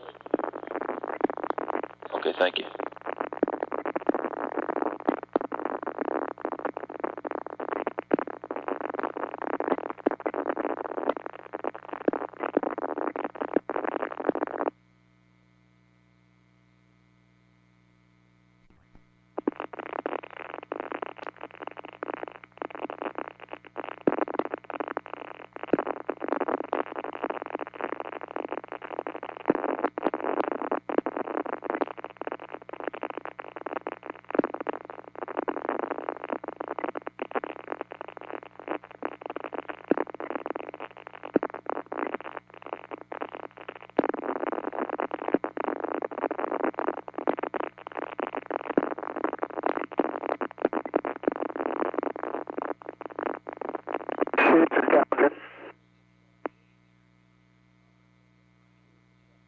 Houston, Challenger.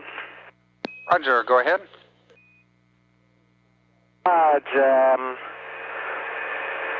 We're in the process of stabilize sample flow in sample 1, and we got a record-filled message on the CFIS, and the readout is Charlie 400. Pressure 2.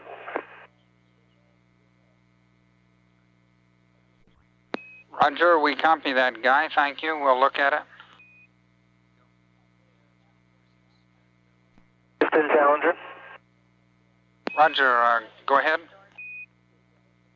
Right, we called up pressure 2 on the CFIS, and it's fluctuating between 3.7 and 4.1. Okay, we have that, Guy. Thank you, and we're looking at your message and trying to figure out what the situation could be there. Roger. And Guy, just for your information, when you get that message that you reported, all it means is that you've just used up the allocated space in memory, and there's no problem at all with that, and just go ahead and proceed. Roger, understand. We're proceeding. And Challenger, Houston, we're going to be sending you a new state vector, and we're going to be sending up an update of accelerometer biases. Roger, Houston.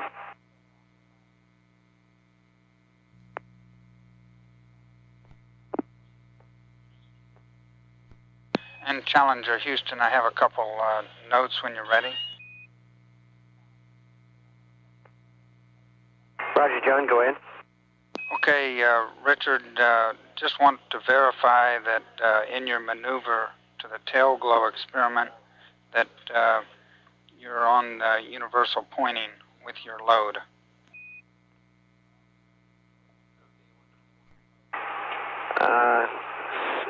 I'm not sure I understand the question. I've got the maneuver set up 2-1 and 270, but I haven't initiated it yet. Okay, we had just noticed on the ground that on spec 20 you were loading the time on the maneuver time on spec 20, but as long as you have that correct, that's fine.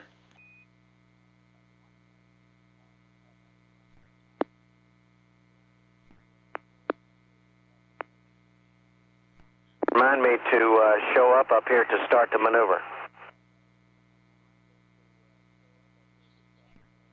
And Houston, MS1. Roger, and if you could just check your DAP A1 configuration before starting the maneuver, please. Okay, I'll recheck them both right now, John. John, MS1. Roger, go ahead, Dale. John, just getting ready to get our calculators going here for AOS. Have you set that vector up already? Roger, it is on board, Dale. Thank you much.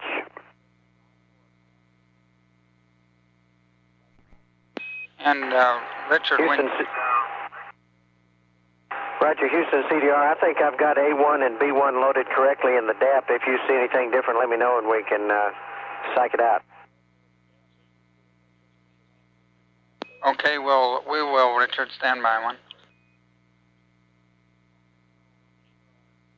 And Richard, we cannot confirm what is actually loaded. If you have the right thing loaded and you see that, then you're okay. Roger. And just a reminder, when you have a moment, to go back to the star track mode. Welcome.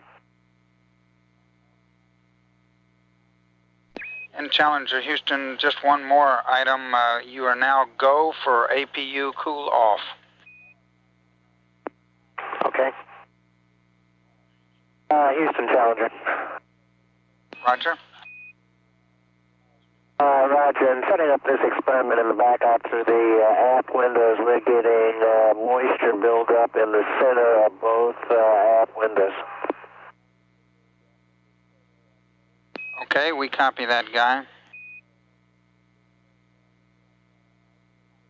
I'd say in W9, looks like a moisture circle of about 2 inches diameter.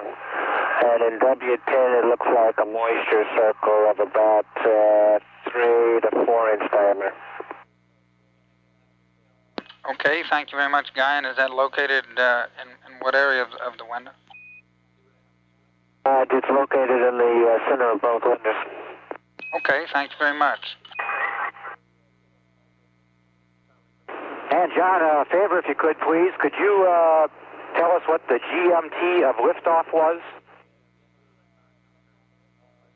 Roger, stand by one.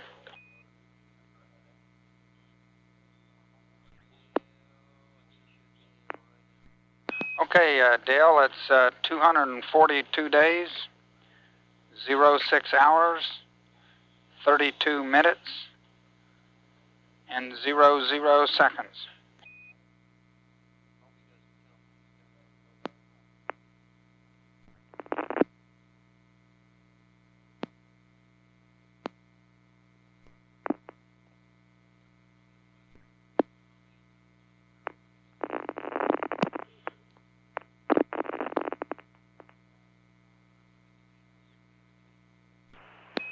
And Challenger Houston, did you copy the GMT of launch?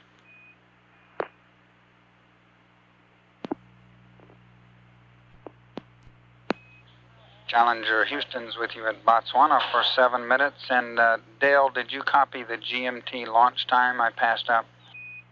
No, John, you cut out right after you said Dale. Okay, here it goes. 242 days, 06 hours, 32 minutes, 00 seconds. Okay, so it looks like we were 17 minutes late, right on the nose, huh? Roger that, Dale. Okay, thanks a lot.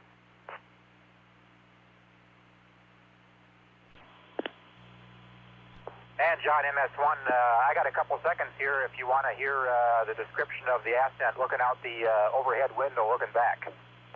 Okay, we're ready to copy, Dale. Okay, it was pretty surprising. I looked back for ignition of the SSMEs and for the SRBs, and darn near blinded myself. I looked back forward again, and sometime around SRB SEP looked back, and it looked like we were just totally enveloped in a ball of flame. I guess it was the light reflecting off aerosols in the air or whatever, but the flame was appeared to be all around us like we were in the center.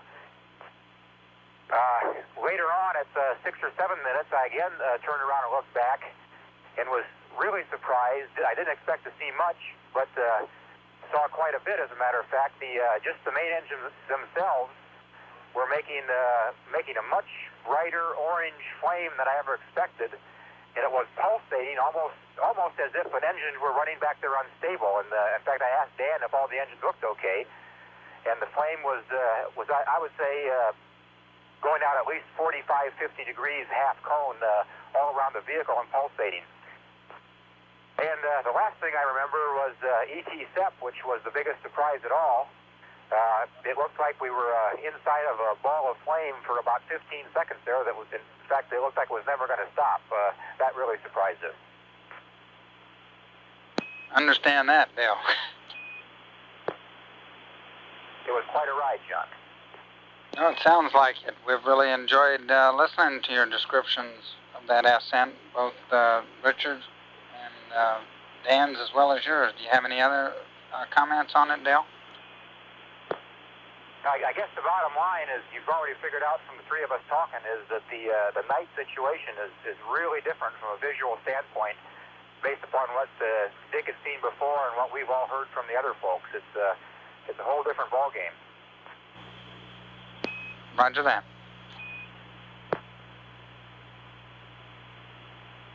But it was fun. Roger.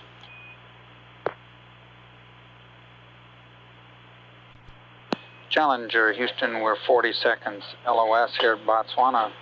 We'll see you at Guam at 5+51. Challenger. Roger, go ahead. We're in the insert collector portion of the CFIS operation for sample 1. And flow 7 is reading 261 volts, and we're proceeding on. Roger that. We're going LOS now. We'll see you at Guam.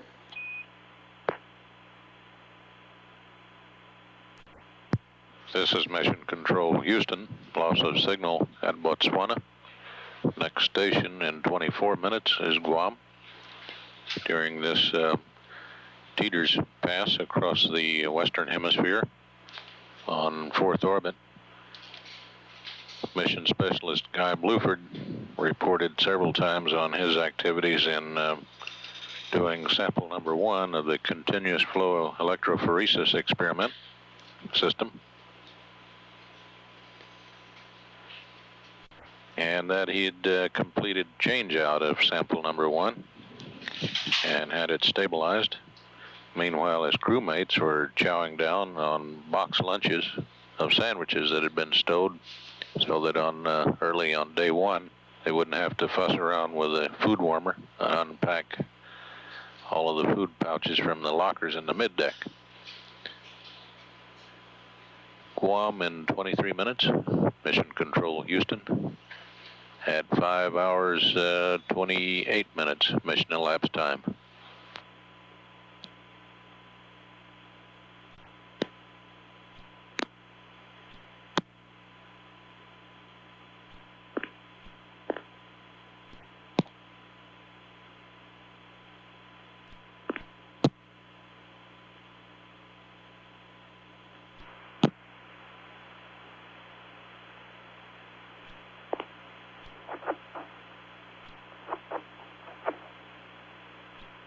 Challenger, Houston's with you at Guam for 7 minutes.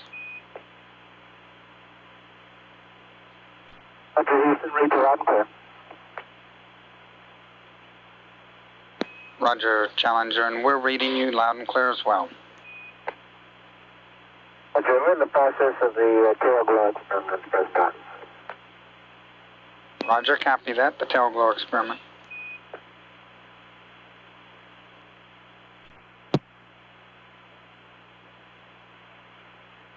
Houston, CDR. Roger, go ahead, Richard. Challenger, Houston, go ahead. Roger, Houston. CDR is apparently having a little trouble with his WCCU again. He was just trying to check out his comm. Apparently you can hear him, but he can't hear you. Understand, Dan.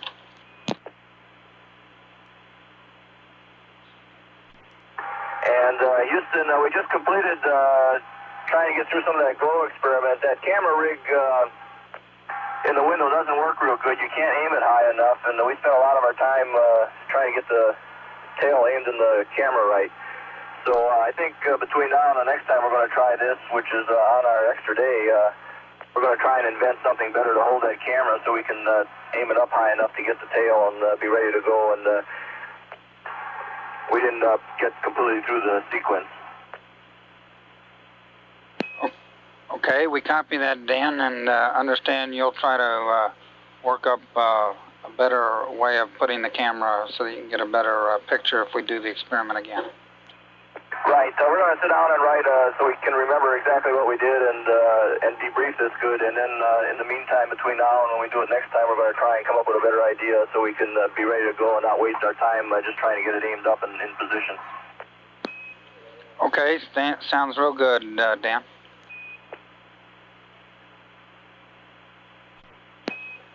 Challenger, Houston, we're going LOS here at Guam in 30 seconds. We'll see you at Hawaii in 7 minutes. Houston, CDR, radio check. Roger, we're reading you loud and clear. Richard, how us? Houston, Challenger. Houston, Challenger. Yep. Roger, go ahead. Challenger, Houston.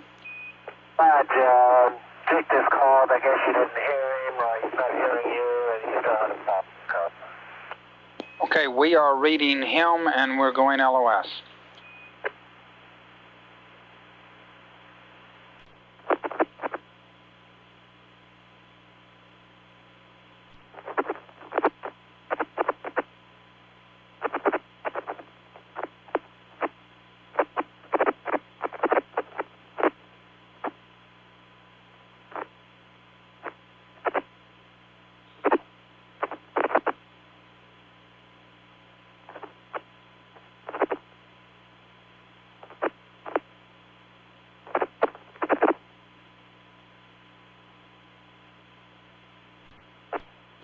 Challenger, Houston's with you at Hawaii for 7 minutes.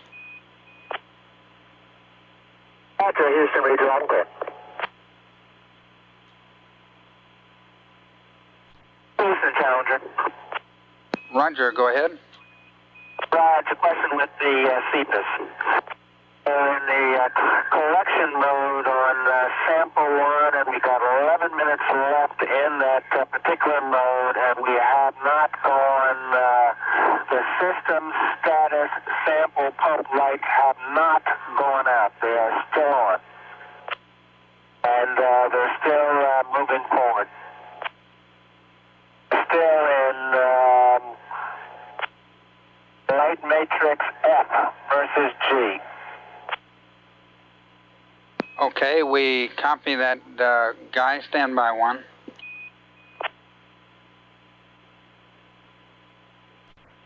And Challenger, Houston, when you have a moment, we're just kind of interested in the moisture on the aft windows and whether or not they blocked any of the filming of the tail glow experiment. It's negative, Houston. It was pretty much dissipated by the time we were ready to do the glow, although on the W10 where I was setting up, I did take a Kleenex and wipe it off to get ahead of it because I wanted to get the window shade with the camera peeking through it set up. But on the other window, it was gone by the time we were ready to do it. So it was up there for a little while and then disappeared. Okay, Dan, thank you very much for that.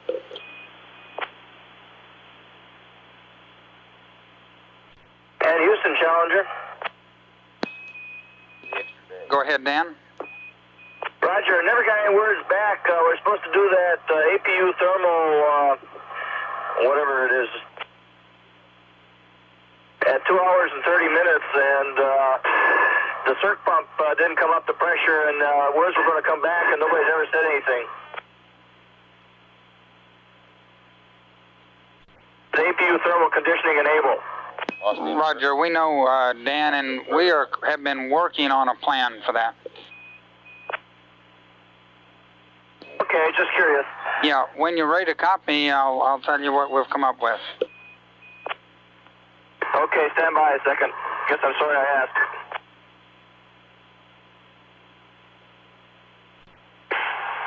Okay, Houston, ready to copy. Go ahead. Okay, Dan, just to start off with, overall, we currently think, we don't know for certain yet, that your hydraulic circ pump number 2 inverter is bad, but we're still looking at the data. But you are certainly cleared to go ahead on Orbit Ops, page 1-2, if you want to open up that and tell me when you're ready.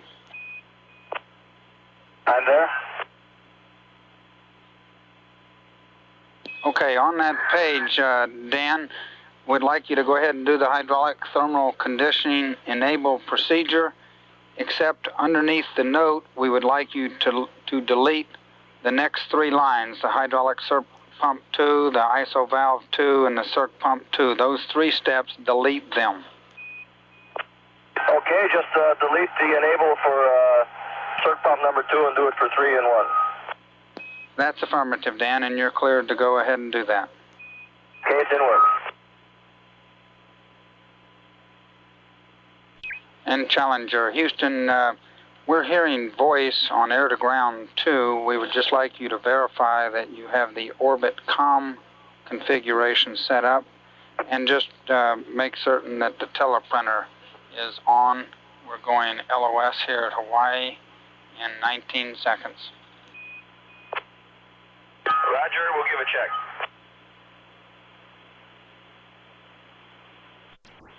And Dan, we'll give you a call when we pick you up on Tetris. Roger, Houston.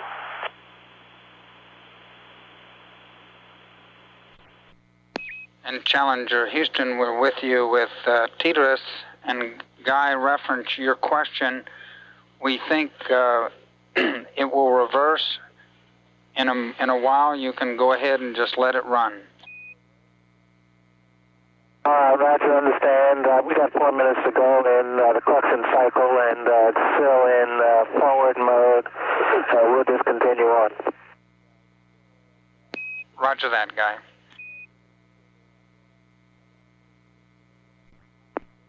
Okay, Houston, I went through the hydraulic thermal conditioning with your deletions, and circ pump number 3 came up to 150. I got the landing gear hydraulic ISO valve open and configured the other 2 switches. Be advised, I left circ pump number 2 in the OFF position off. Roger, we copy, Dan. And Dan, you are in the proper configuration. Okay, thanks.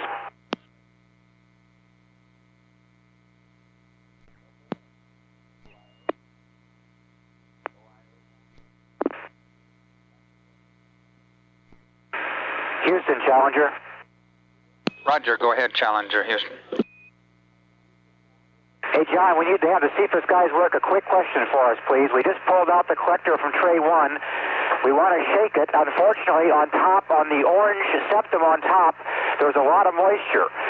We would like to be able to wipe it off first so we don't end up with a cockpit full of 1,000 drops. Can you get an answer to whether we can do that with a clean wipe and not contaminate the sample? Okay, stand by one, Dale. We'll get it for you. Thank you.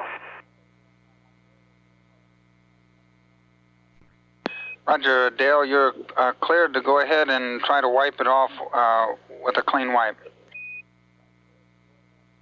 Okay, we've got a clean dry wipe, and we'll just blot it off and get her in the cooler. Roger, the payload folks think that's okay. Thank you. And Challenger, Houston, if we could, when you have a moment, if you could comment on whether or not the pump light went to reverse. You hadn't commented on that. Okay, what happened was when we got to the end of collect, and as soon as the message remove collector seal plate up came on, then the sample pump went immediately from forward to reverse. Looks like we got some kind of a logic problem in there, and the processor just didn't stop the pump going forward. Okay, we copy that, Dale, and we'll look at it. Thanks for the catch. Okay, we'll have a little time here before the next run. We have, 40 minutes and 48. Looks like probably an hour and a half at least, so you'll be able to work on it before we do the next collection. Roger that. And Dale, another question for you on the CFIS to help us troubleshoot. Yeah, go ahead. Okay, up until the time that it went into reverse, could you see the sample injecting into the column? Negative.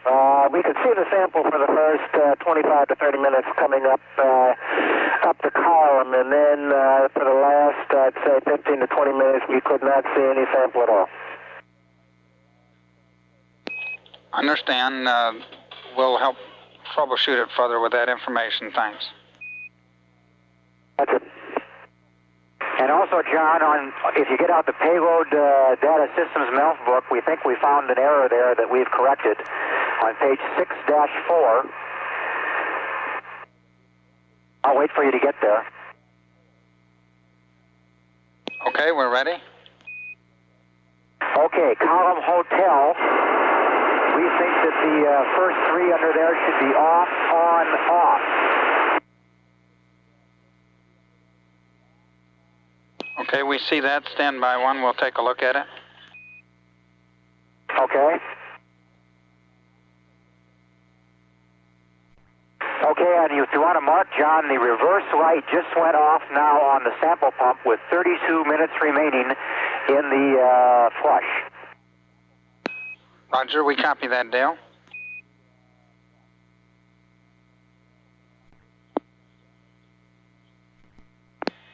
And Dale, we have looked at the Payload Data Systems MAL book, and we agree with you that your correction on column H is correct, i.e. it should be off, on, off.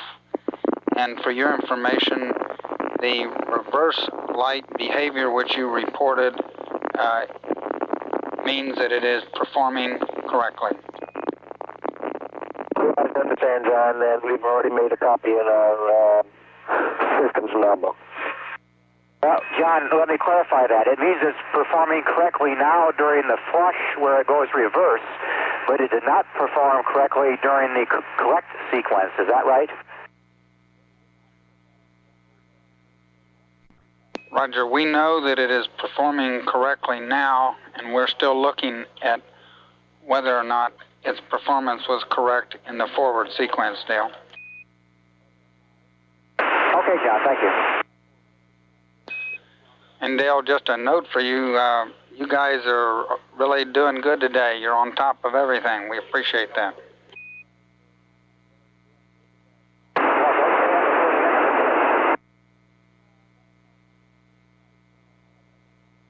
And we're getting cameras set up so you guys can have some guys move for the CFIS show a little later here. Roger that. We're looking forward to it.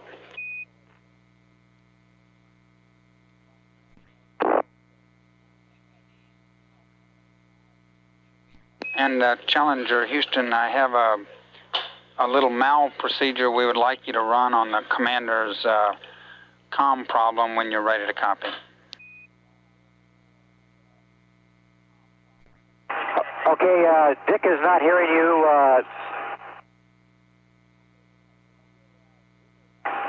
What does he like us to do, John? Okay, we have a little test procedure that we would like to call up to him or Dan so that y'all can do it at your convenience. When you're ready to copy the procedure, I'll give it up to you. Okay, stand by.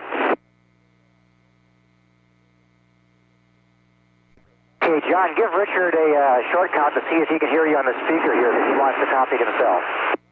Okay. Testing 1, 2, 3, 3, 2, 1. Okay, I can barely hear you, John. Go ahead. Okay, Richard, and we're reading you loud and clear. What we would like you to do and again, you can do this when you're out of comm with us. You can do it at any time you want and then report the results back to us, is position yourself so you can see both a wall unit and a leg unit LEDs.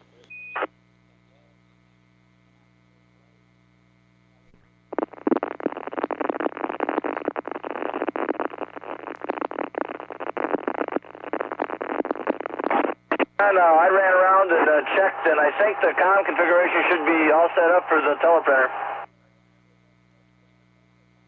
Roger, we copy that, Dan. And Richard, just a clarification to the first step I just gave you is that we would like you to position yourself so that you can see both your wall unit and your leg unit LEDs.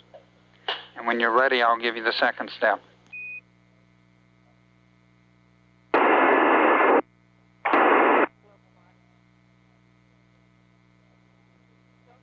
Okay, John, he's all off comm now. He's going to come up and tie into a leg unit and, or an HIU, I mean, and so he can really talk to you and then you can talk about it. Roger, understand, Dan.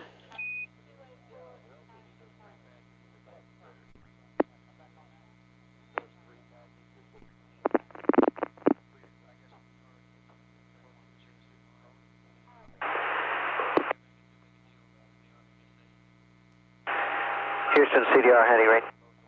Roger, loud and clear, Richard. Look at that. Houston, Challenger. Roger, Challenger, Houston.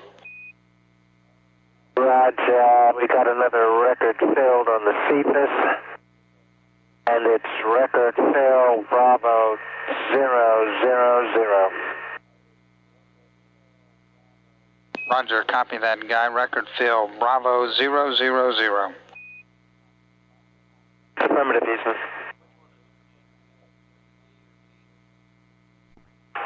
Houston, CDR, do you read? Roger, CDR, Houston, reading you loud and clear.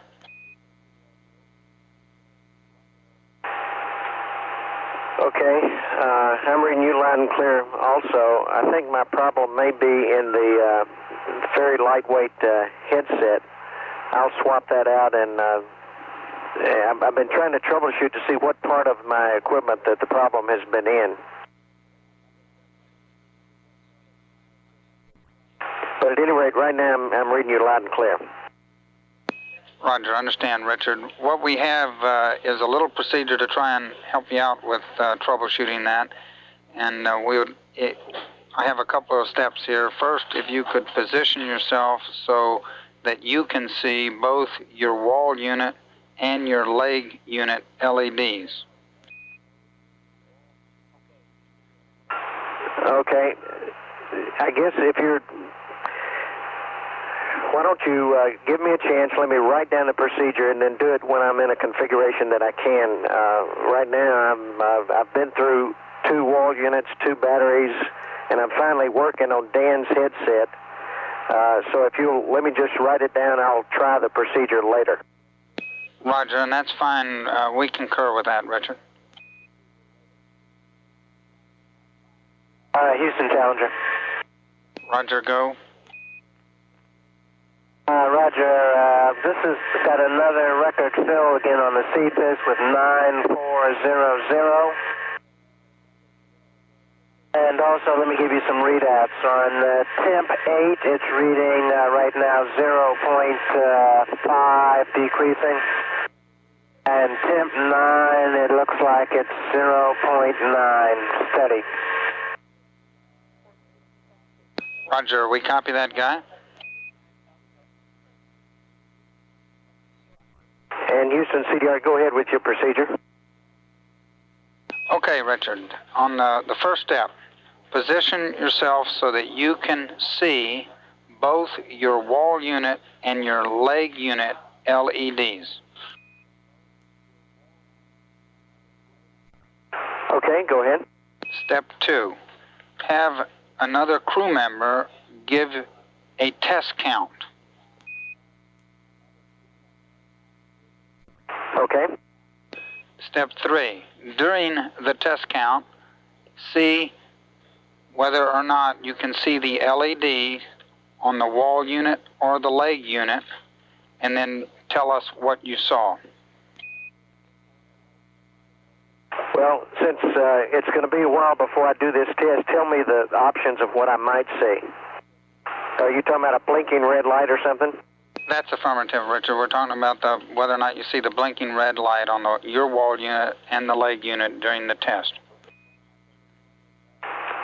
Okay, I'll do that later on. Stay in this one so that I can keep calm for a while.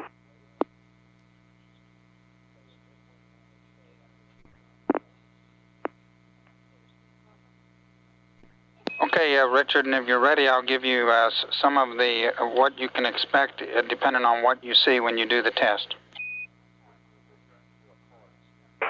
Okay, John, go ahead. Okay, if you see both units flicker, the problem is in the headset. If you see both units don't flicker, the problem is in the wall unit. If you see the wall unit flicker, but not the leg unit, the problem is in the leg unit, and vice versa for the other possibility.